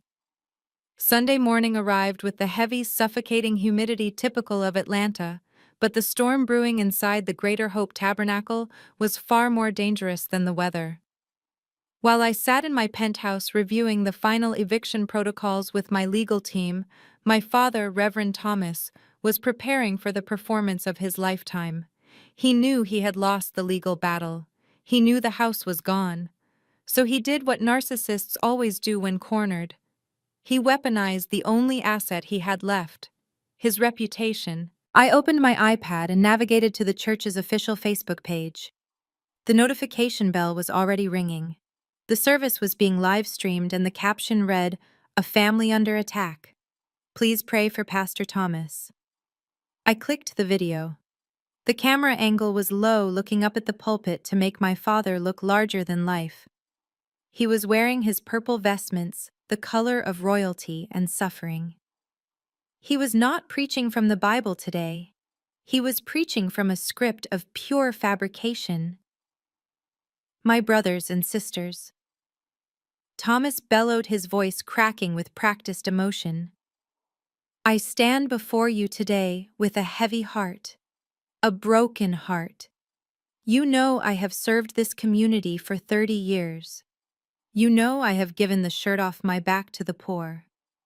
Amen, the congregation shouted back. But today, Thomas continued, wiping a tear from his eye. I face a trial unlike any other. The devil has entered my own home, not in the form of a stranger, but in the form of my own flesh and blood. My eldest daughter, Sasha, has been seduced by the spirit of greed. I watched as a murmur went through the crowd. She has used legal trickery, he shouted, pounding his fist on the wood. She has used dark loopholes to steal the very roof over her aging parents' heads. She wants to throw your pastor and his sick wife out onto the street. She wants us homeless. She wants us destroyed. The camera panned to the front row. There sat my mother, Lucinda. She was not wearing her usual Sunday best. She was dressed in drab gray, looking frail and small.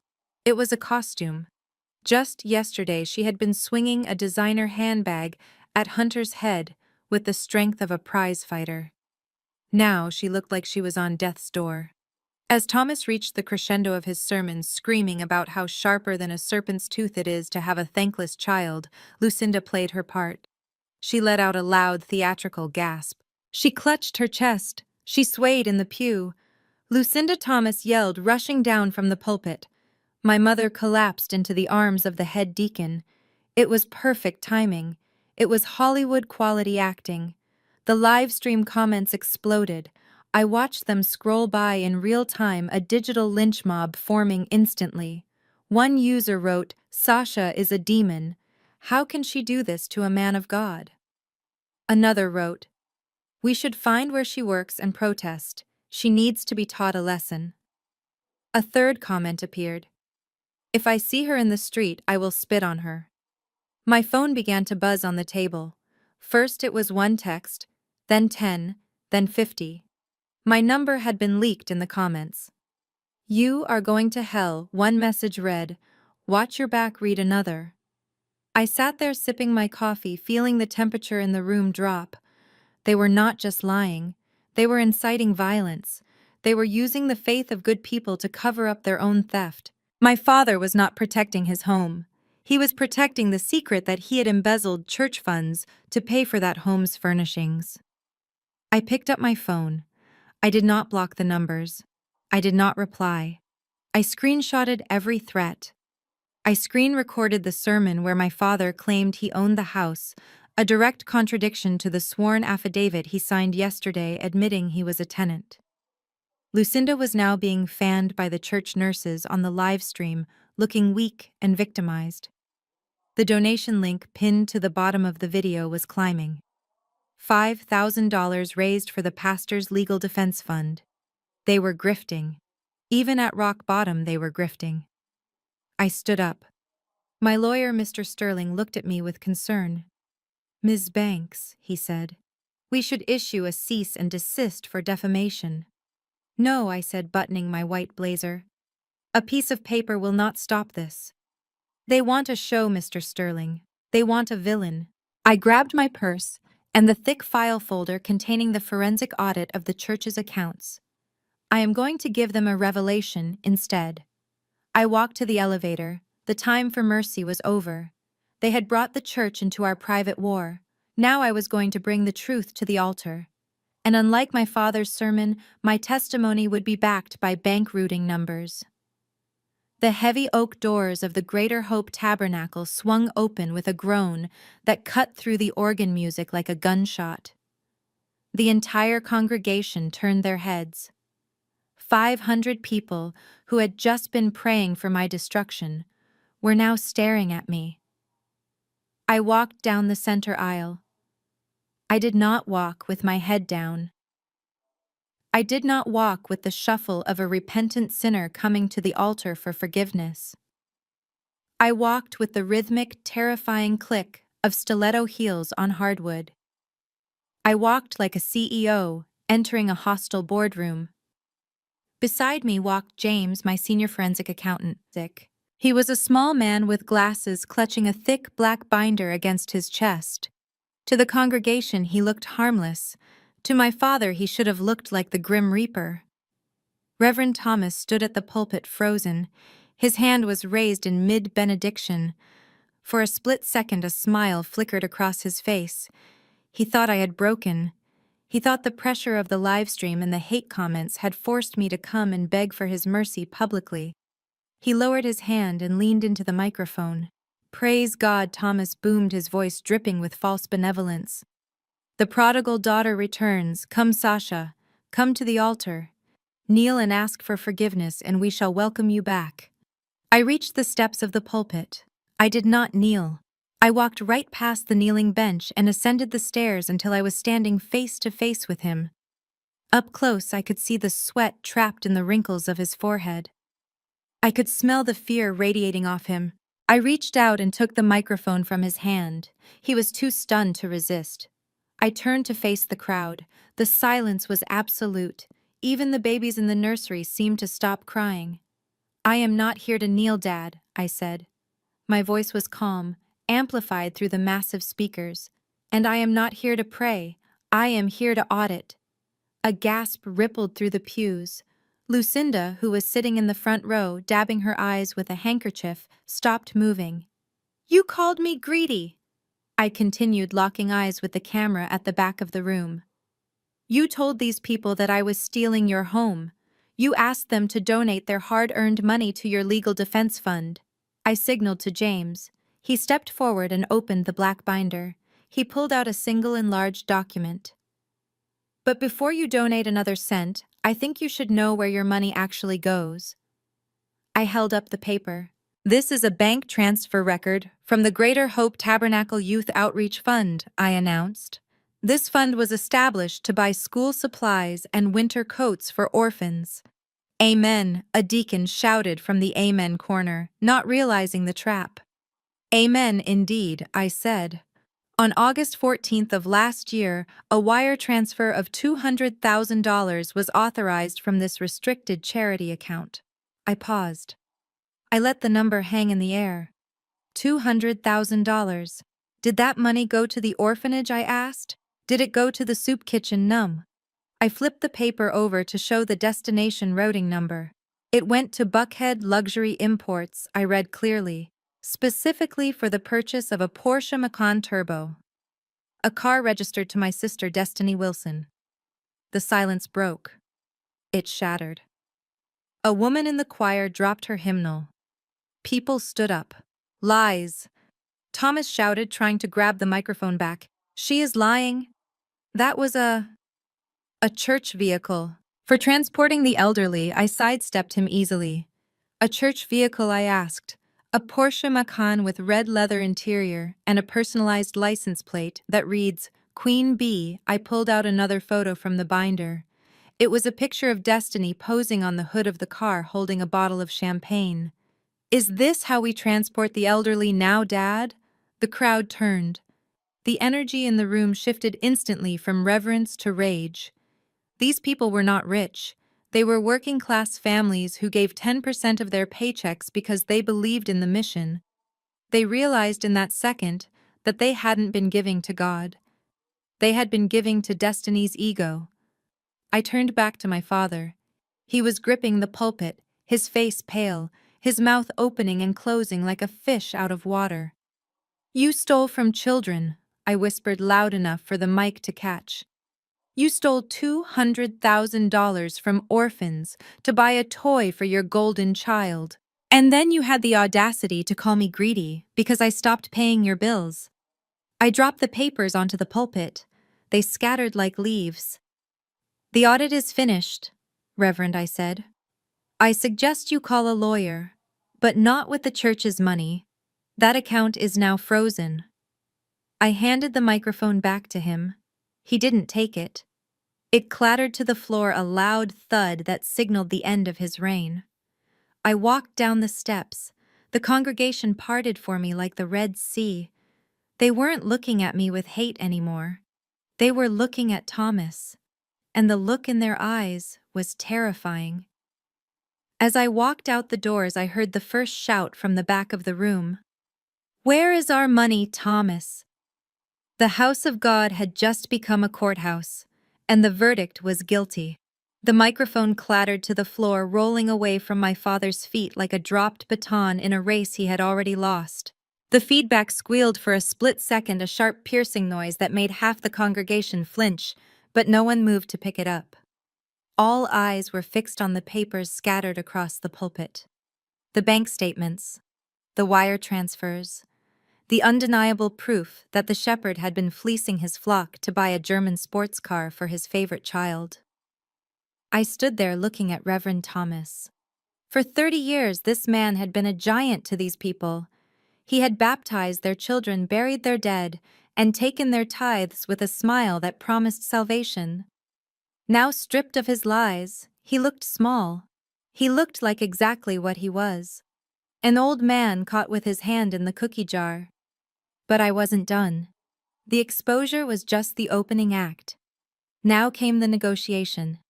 I signaled to James, my forensic accountant.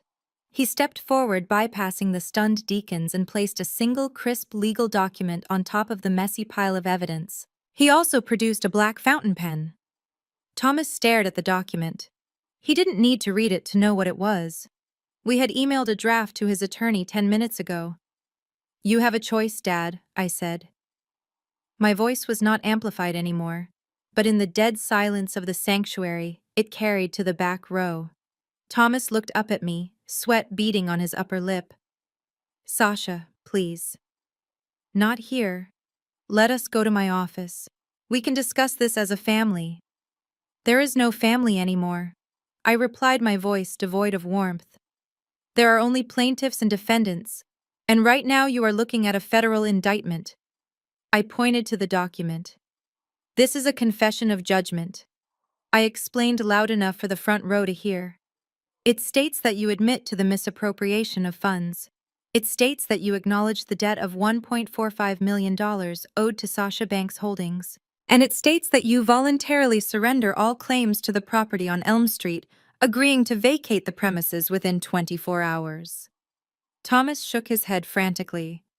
I cannot sign that. That admits guilt. That ruins me. I leaned in closer. The alternative, Dad, is that James here walks out of those double doors and drives straight to the FBI field office in downtown Atlanta. He has a meeting scheduled with a special agent in financial crimes at 1 p.m. I checked my Cartier watch. It is currently 12:15. You have 45 minutes before he gets in his car. Thomas looked at James. James didn't blink. He just tapped the cover of the black binder, which contained 10 years of embezzlement history.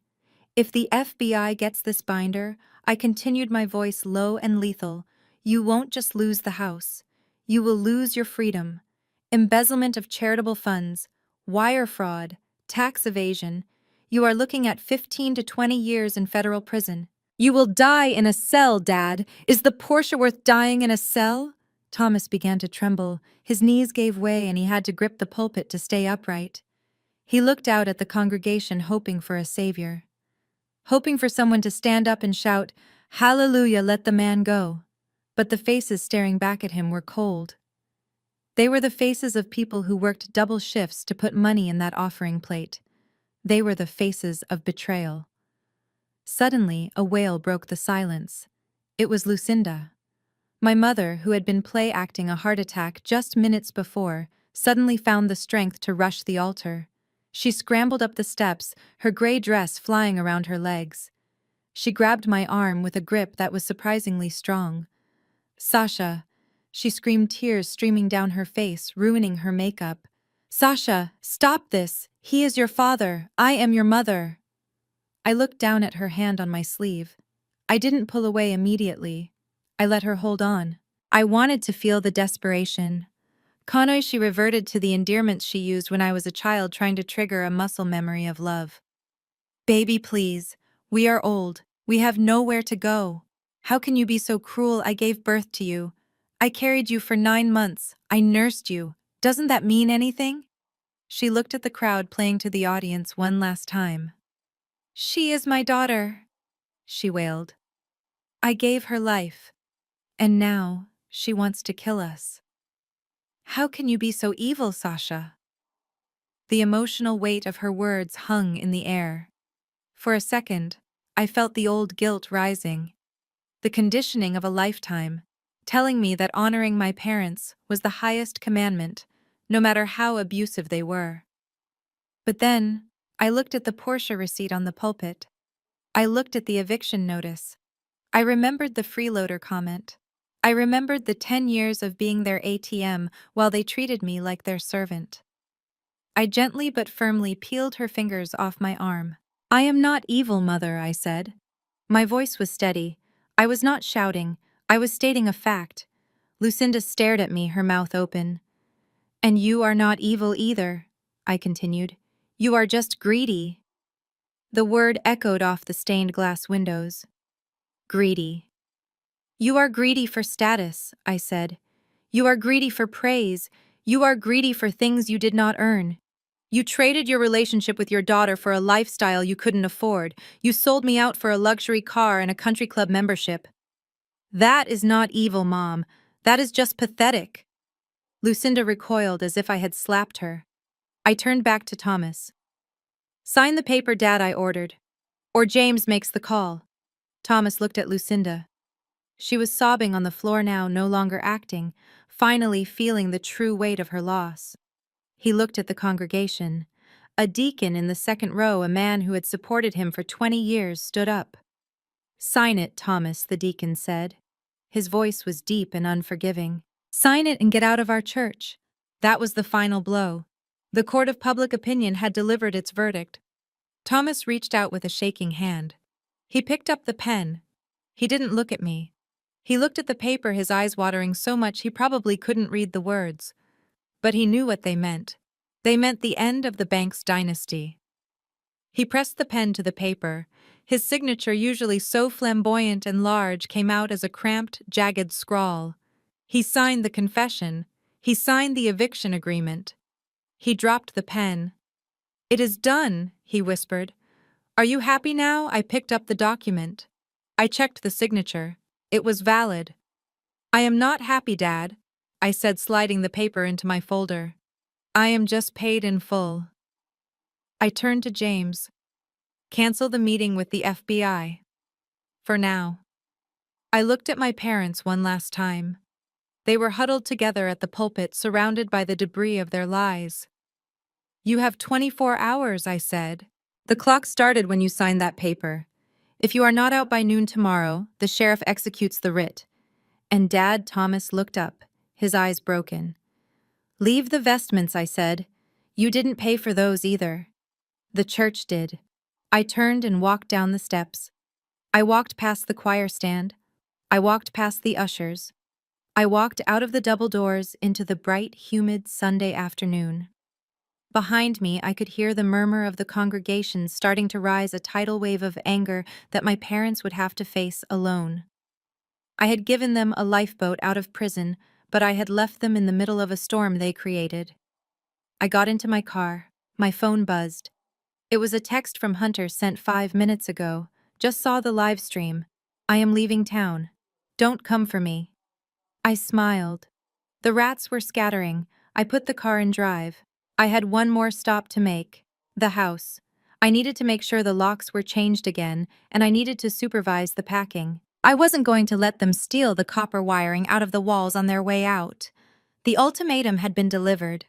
The empire had fallen.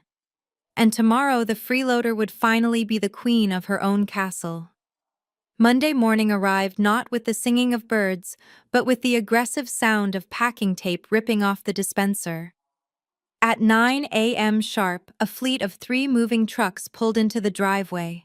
They were not there to help my family move to a new luxury estate. They were there to repossess the inventory of a failed business venture. And that business was the bank's family image. I stood in the center of the foyer holding a clipboard. I was no longer the daughter or the sister. I was the liquidator. I wore comfortable loafers and jeans because today was a work day. My family stood huddled in the corner by the staircase. They watched with hollow eyes as a team of 6 professional movers marched through the front door. I pointed to the living room. "Everything in that room goes," I instructed the foreman. "The Chesterfield leather sofa, the Persian rug, the 85-inch television. Pack it all." "But that is my chair," Thomas protested weakly. He was sitting on a folding chair we had found in the garage, the only seat left for him. I watched the news in that chair. I looked at the receipt clipped to my clipboard. Item 402, vintage leather wingback chair, purchased November 2018, price $4,000. Payment method, Sasha Banks Amex Platinum. I shook my head. "No, Dad, that is my chair. You just sat in it. Take it away." 2 movers hoisted the massive chair effortlessly. Thomas watched his throne disappear out the front door. In the dining room, Lucinda was trying to hide a set of crystal wine glasses in her purse. "Empty the bag, Mom," I said from the doorway. Lucinda froze. "These are Waterford," she whispered. "They were a gift." "Yes, a gift from me for Christmas 3 years ago," I corrected her. "And since you threw my gift on the floor on Saturday, I am revoking all prior gifts. Put them back." She trembled as she placed the glasses back on the table. The movers swooped in, wrapping them in bubble wrap with efficient speed. But the real battle was happening in the master bedroom. I walked upstairs to find Destiny frantically stuffing designer handbags into a black garbage bag. She looked like a looting victim in reverse. She was trying to salvage the symbols of her status. "Destiny, stop," I said, leaning against the doorframe. She clutched a Chanel classic flat bag to her chest. No, you can't have this one. Hunter gave this to me for my birthday. He paid for it. I walked over and gently took the bag from her grip. I opened the interior pocket and pulled out the authenticity card. I checked the serial number against my database on my iPad. Purchased at Chanel Lenox Square, May 12th, I read. Payment method ending in 1004. That is my card, Destiny. Hunter didn't buy this. I did. He just swiped the card I gave him. I tossed the bag into the open crate the movers had brought. No! Destiny screamed, diving for the crate. Please, Sasha. It is the only thing I have left. People will think I am poor without it. You are poor. Destiny, I said, blocking her path. That is the reality. You have no job, you have no husband, and now you have no bag. I pointed to a small pile of items on the bed. That is what you keep, I said. She looked at the pile. It consisted of a few fast fashion dresses from before she met Hunter, some old paperbacks and a teddy bear she had since childhood. Anything that was purchased with your own money, you keep, I explained. Anything purchased with mine is being liquidated to recoup a fraction of my losses. We went room by room. It was surgical. The movers stripped the silk drapes. They disconnected the surround sound system. They rolled up the carpets. They even took the espresso machine from the kitchen counter. By 11 a.m., the house was unrecognizable. The warm, inviting home that my parents had bragged about for a decade was gone. What remained was a shell. The walls were bare, showing the pale squares where art had hung. The floors echoed with every step. The air felt colder, sharper. My parents and sister stood in the empty living room. Beside them were 3 suitcases and 4 cardboard boxes. That was it. That was the sum total of their lives without my funding. Lucinda looked around the empty room. Her voice echoed when she spoke. It is so cold in here. It is not cold, Mom, I said, marking the final item off my checklist. It is just empty. It is exactly what this relationship has been for 10 years. A beautiful facade with nothing inside. I signaled the foreman. Load the last truck. I looked at my family. They looked small against the vast, empty white walls. You have 1 hour to call a cab, I said. Or you can walk. But you cannot stay here. I walked out the front door, leaving them standing in the echo of their own greed. The house was finally clean. And for the first time, the silence inside wasn't heavy. It was weightless. While the movers were loading the last of the furniture into the trucks, Hunter decided it was time to cut his losses. He had been standing by the garage door, watching his life dissolve into cardboard boxes, and I could see the panic rising in his eyes. He realized that once the sheriff arrived to formally lock the property, he would be stuck on the street with a wife he hated and in-laws he despised. He patted his pocket, checking for the keys to the Range Rover. It was the only asset left that he thought he could control. He didn't know that I had already remotely disabled the ignition via the tracking app, but he was about to find out the hard way. Hunter made a break for it. He didn't say goodbye to Destiny. He didn't offer to help my parents with their suitcases. He just sprinted across the driveway toward the black SUV, pulling the keys out as he ran. Destiny looked up from her pile of clothes, confused. "Hunter," she called out. "Where are you going?" "Wait for me." Hunter ignored her. He reached the car and yanked the handle. The door opened. He jumped in and slammed it shut, locking it instantly. He was going to leave them. He was going to drive away and never look back. But as he pressed the start button, nothing happened. The engine didn't roar to life. The dashboard remained dark. He pressed it again frantically. Nothing. Then the silence of the cul-de-sac was shattered, not by an engine, but by sirens. 3 police cruisers swerved into the driveway, blocking the exit. Blue and red lights flashed against the white columns of the house, creating a dizzying strobe effect. Hunter froze behind the wheel. He looked in the rearview mirror and saw 2 officers stepping out with their guns drawn. "Step out of the vehicle," the officer shouted over the loudspeaker. "Put your hands where I can see them," Destiny screamed. My mother clutched her chest. My father looked like he was about to faint. They thought the police were there for the eviction. They were wrong. The police were there for Hunter. I stood on the porch, arms crossed, watching the scene unfold. I had spent the previous night compiling a dossier not just on my family's spending, but on Hunter's illegal activities. The $50,000 he stole wasn't just gambling money. It was wire fraud. He had forged my signature on a loan application 3 months ago, and I had sent the documents to the fraud division at 9 a.m. Hunter slowly opened the car door. He stepped out trembling. He raised his hands. Officers rushed him, spinning him around and slamming him against the hood of the car he pretended to own. "You are under arrest for identity theft, wire fraud, and grand larceny," the officer announced as he snapped the handcuffs on Hunter's wrists. The metallic click of the cuffs echoed louder than any scream. Hunter twisted his head around, searching for someone to blame. "Sasha," he yelled, his face pressed against the cold metal of the car. Tell them it was a misunderstanding. You gave me permission." Destiny watched in horror as her husband was dragged toward the patrol car. She realized in that moment that everything was a lie. The tech company, the millions, the love, it was all smoke. She had married a criminal who tried to abandon her the moment things got tough. "You set me up!" Hunter screamed as they shoved him into the back seat. "You witch! You planned this!" I looked at him through the window of the police car. I didn't smile. I didn't gloat. I just gave a small, indifferent shrug. "You played a game you didn't understand, Hunter," I said softly, though he couldn't hear me. "And now you have lost."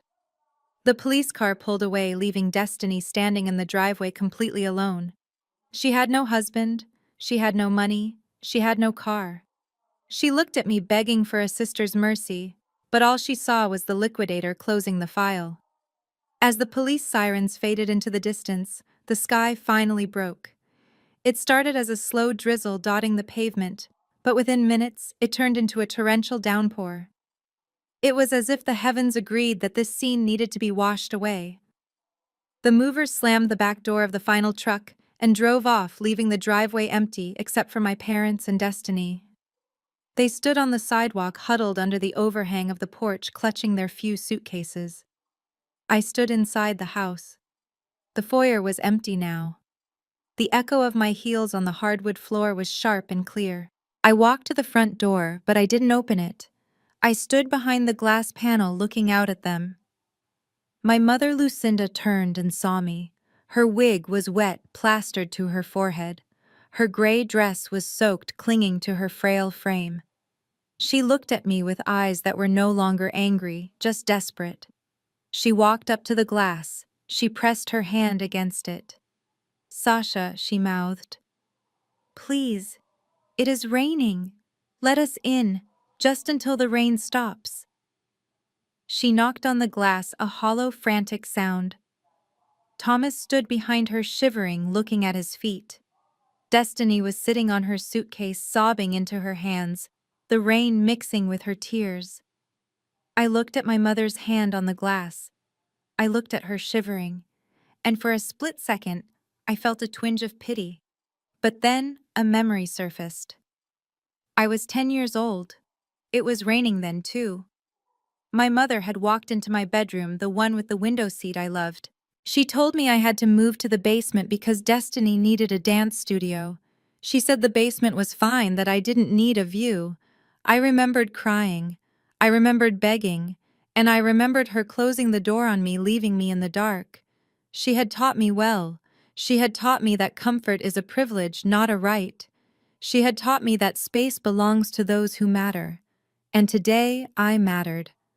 I didn't open the door. I reached out and grabbed the heavy velvet drape that hung by the window. I looked my mother in the eye one last time. I saw her realization. She knew. She remembered. She saw the 10-year-old girl she had discarded looking back at her with the eyes of a woman who held the deed. "Goodbye, Mom," I whispered. I pulled the curtain shut. The heavy fabric slid across the rod with a final swishing sound, blocking out the image of their misery. The gray light of the rainy afternoon vanished, replaced by the dim gloom of the empty house. I turned to the wall switch and flipped it down. The porch light went out. Outside, they were left in the cold, wet darkness. Inside, I was dry. I was warm. And for the first time in my life, I was completely, utterly alone in a house that finally felt like mine. The pheasants had been flushed out. The hunt was over.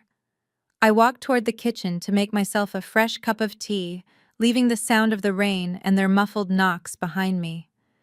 They were someone else's problem now. 6 months have passed since the rain stopped on Elm Street. Today, the only water I see is the crystal-clear turquoise of the Indian Ocean stretching out toward the horizon. I am sitting on the teak deck of a private water villa in the Maldives. The air smells like salt and fresh frangipani, a stark contrast to the scent of stale lies and expensive cologne that used to suffocate me. My phone sits on the table next to a platter of exotic fruit. It is silent. For 10 years, my mornings began with a knot of anxiety in my stomach.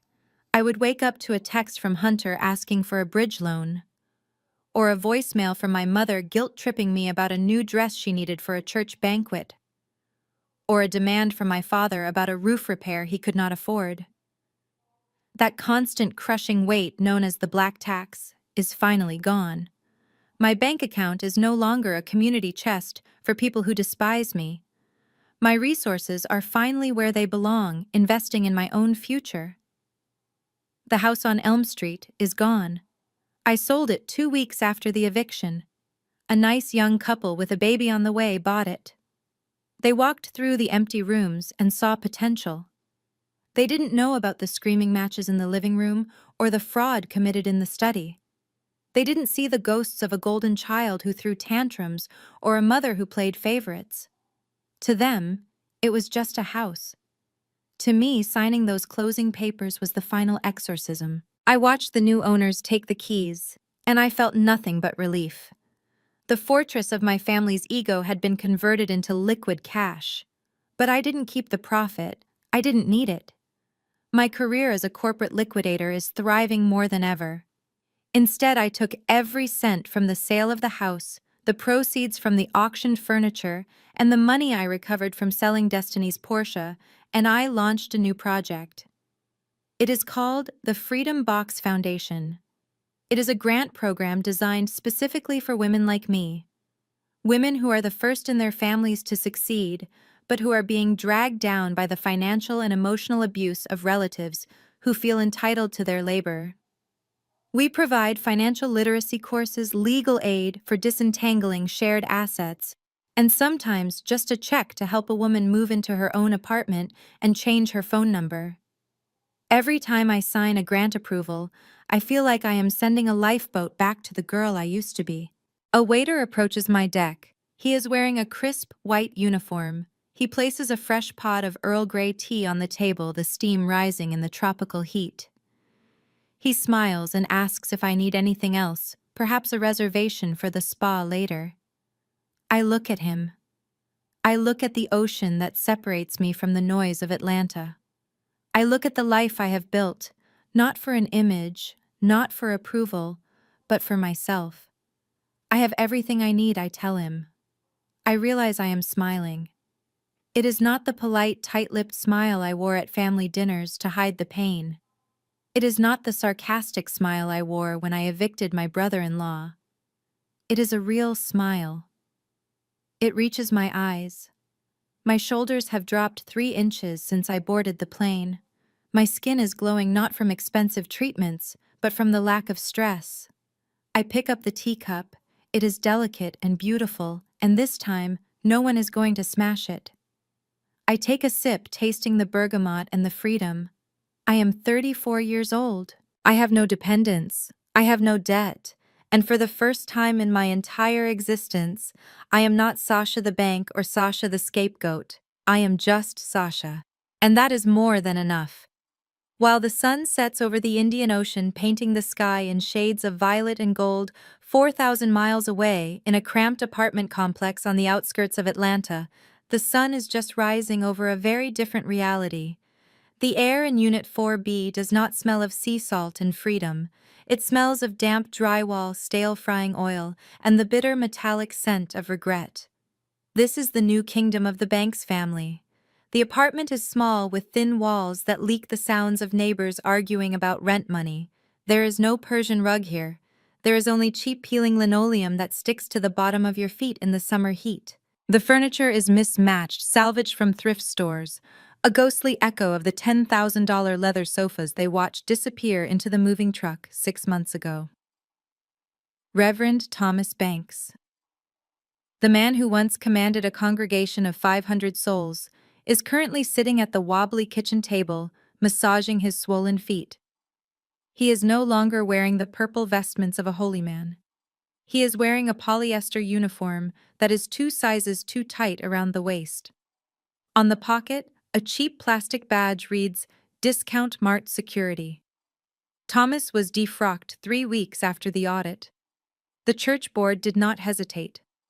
When the forensic evidence of his embezzlement came to light, they stripped him of his title, his pension, and his dignity. Now, instead of preaching the gospel, he spends 8 hours a night standing by the automatic doors of a supermarket checking receipts to make sure teenagers are not stealing candy bars. He is 65 years old and his knees ache with every step. He is invisible.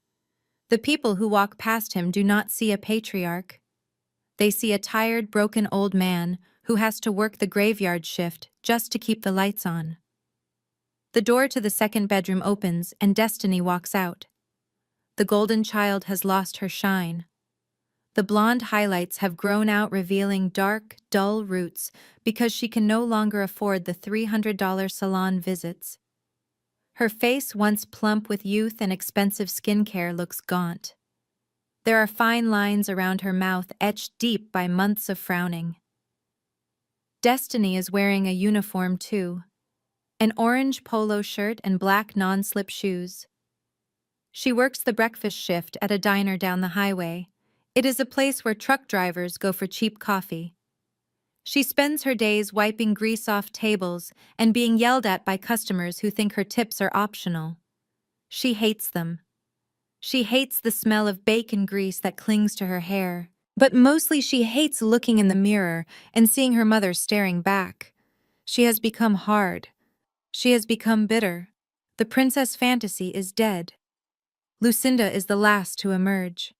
She sleeps on the pull-out sofa in the living room because Thomas's snoring keeps her awake in the main bedroom. She wakes up angry. She goes to sleep angry. It is the only fuel she has left.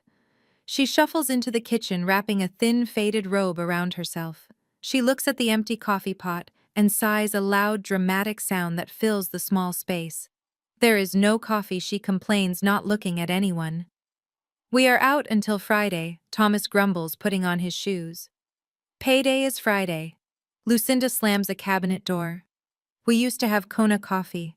We used to have an espresso machine. We used to have a life until that ungrateful witch stole it all. She starts her daily ritual, the recitation of grievances.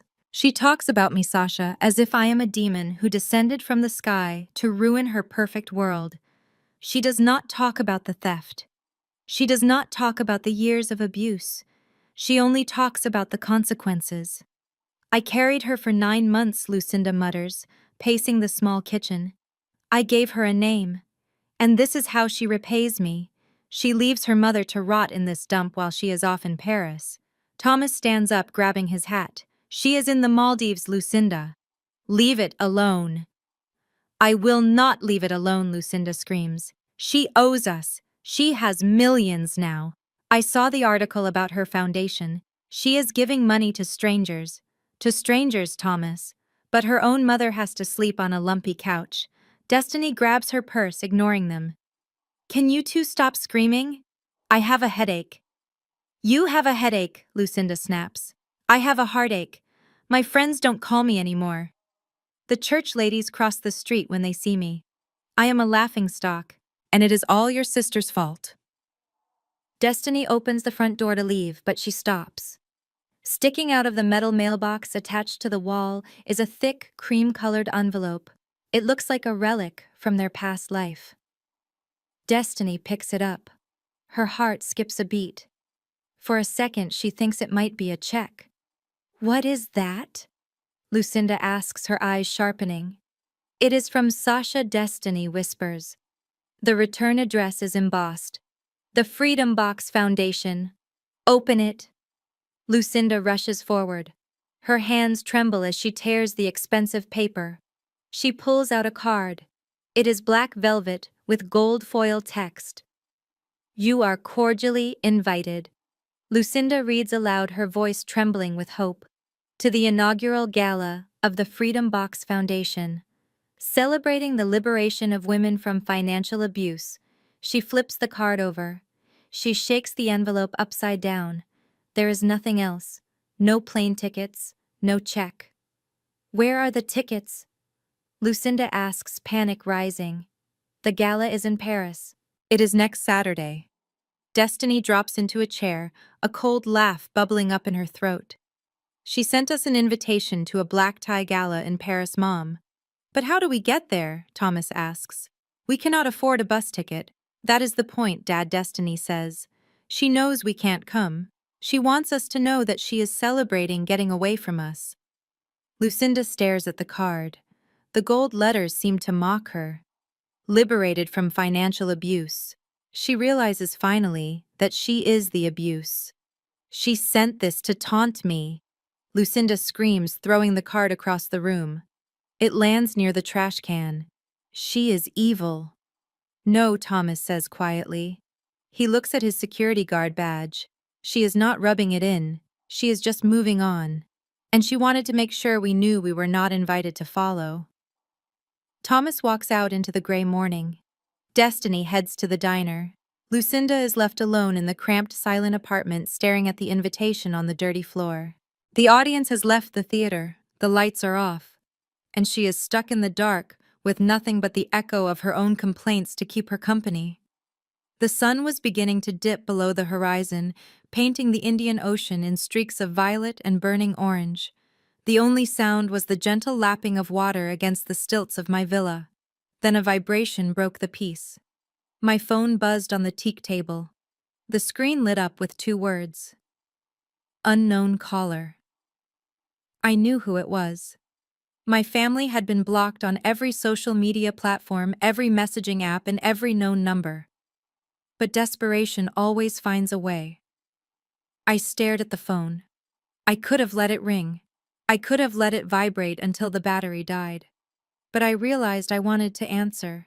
Not out of guilt, not out of obligation, but because I wanted to hear the sound of a king who realized he had no kingdom left.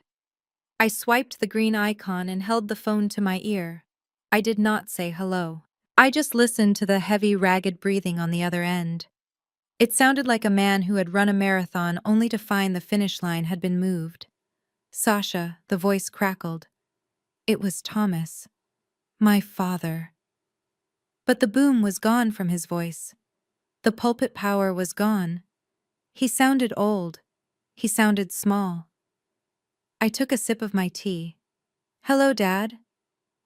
There was a pause filled with the static of a cheap international calling card. Sasha, he said, trying to summon a shred of his former authority. Your mother, she is not doing well. This apartment, it is killing her. The humidity is bad for her chest. And Destiny, she is working at a diner, a bankswoman serving coffee. It is a disgrace. I watched a shark swim lazily through the clear water below my deck.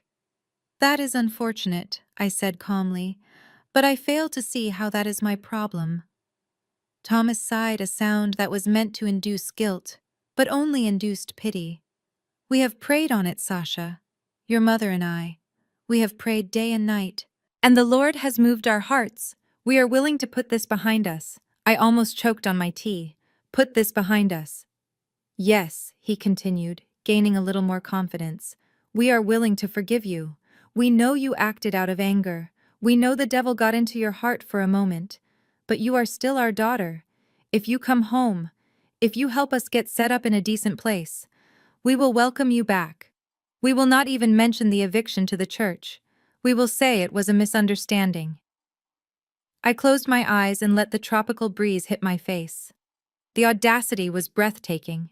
Even now, standing in the ruins of his life, he still believed he held the power. He still believed his approval was the currency I craved. I let a laugh escape my lips. It started low and rumbled up from my chest until I was laughing openly, a free, unburdened sound that echoed over the water. "You forgive me?" I asked, the amusement dancing in my voice. "Oh, Dad, you really don't get it, do you? You think you are in a position to offer mercy? Sasha? Don't be disrespectful," he snapped, falling back into his old habits. "I am your father.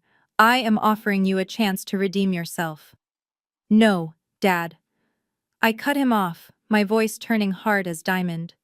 "You are not offering me anything. You are begging, and you are doing a terrible job at it." I walked to the edge of the deck, looking out at the endless blue. "Let me make something very clear to you, Thomas. I do not need your forgiveness. I do not need your welcome, and I certainly do not need your family." "But we are blood," he cried out. "Hunter was family too," I reminded him. "And where is Hunter right now?" Silence. We both knew the answer. Hunter was sitting in a county jail cell awaiting trial for fraud, unable to make bail. "Hunter is rotting in a cage because he stole $50,000, I said. "You stole $200,000. You embezzled from orphans to buy a Porsche. By all rights, you should be in the cell next to him." I gripped the railing of the deck. "I am the one who told the forensic accountant to pause the FBI meeting," I said, my voice dropping to a whisper. "I am the one who decided not to press charges for the credit card theft. I am the one who let you walk away with your freedom instead of handcuffs." "Sasha," he stammered. "So do not tell me you forgive me," I said. "I am the one who showed mercy, and the only grace I have left for you is that I am letting you stay out of prison. That is my final gift. Do not ask for another one." "But Sasha," he pleaded, his voice breaking into a sob, "we have nothing." "What about the gift?" "The box. You said you brought a gift to the party." I looked at the black box in my mind, the box that had started the war. I smiled. "You threw that box on the floor, Dad. You called it trash. But you were wrong. It was the most valuable thing I ever gave you." "What do you mean?" he asked. "It was just papers." "No," I said. "That box contained the truth, and the truth set me free. That black box gave me my life back. It gave me my freedom, and that is a gift that keeps on giving." Sasha. "Wait. Please don't hang up." "Goodbye, Dad," I said. I pulled the phone away from my ear. I could still hear his tiny, tinny voice shouting my name. I looked at the device. It was the last link, the last tether to a life of misery. I swung my arm back and hurled the phone into the air. It arched beautifully against the sunset, spinning end over end, catching the last rays of the golden light. It hit the water with a satisfying splash and sank instantly to the bottom of the Indian Ocean. I stood there for a long time, listening to the silence. It was perfect. The movie was over, and the credits were finally rolling on a happy ending.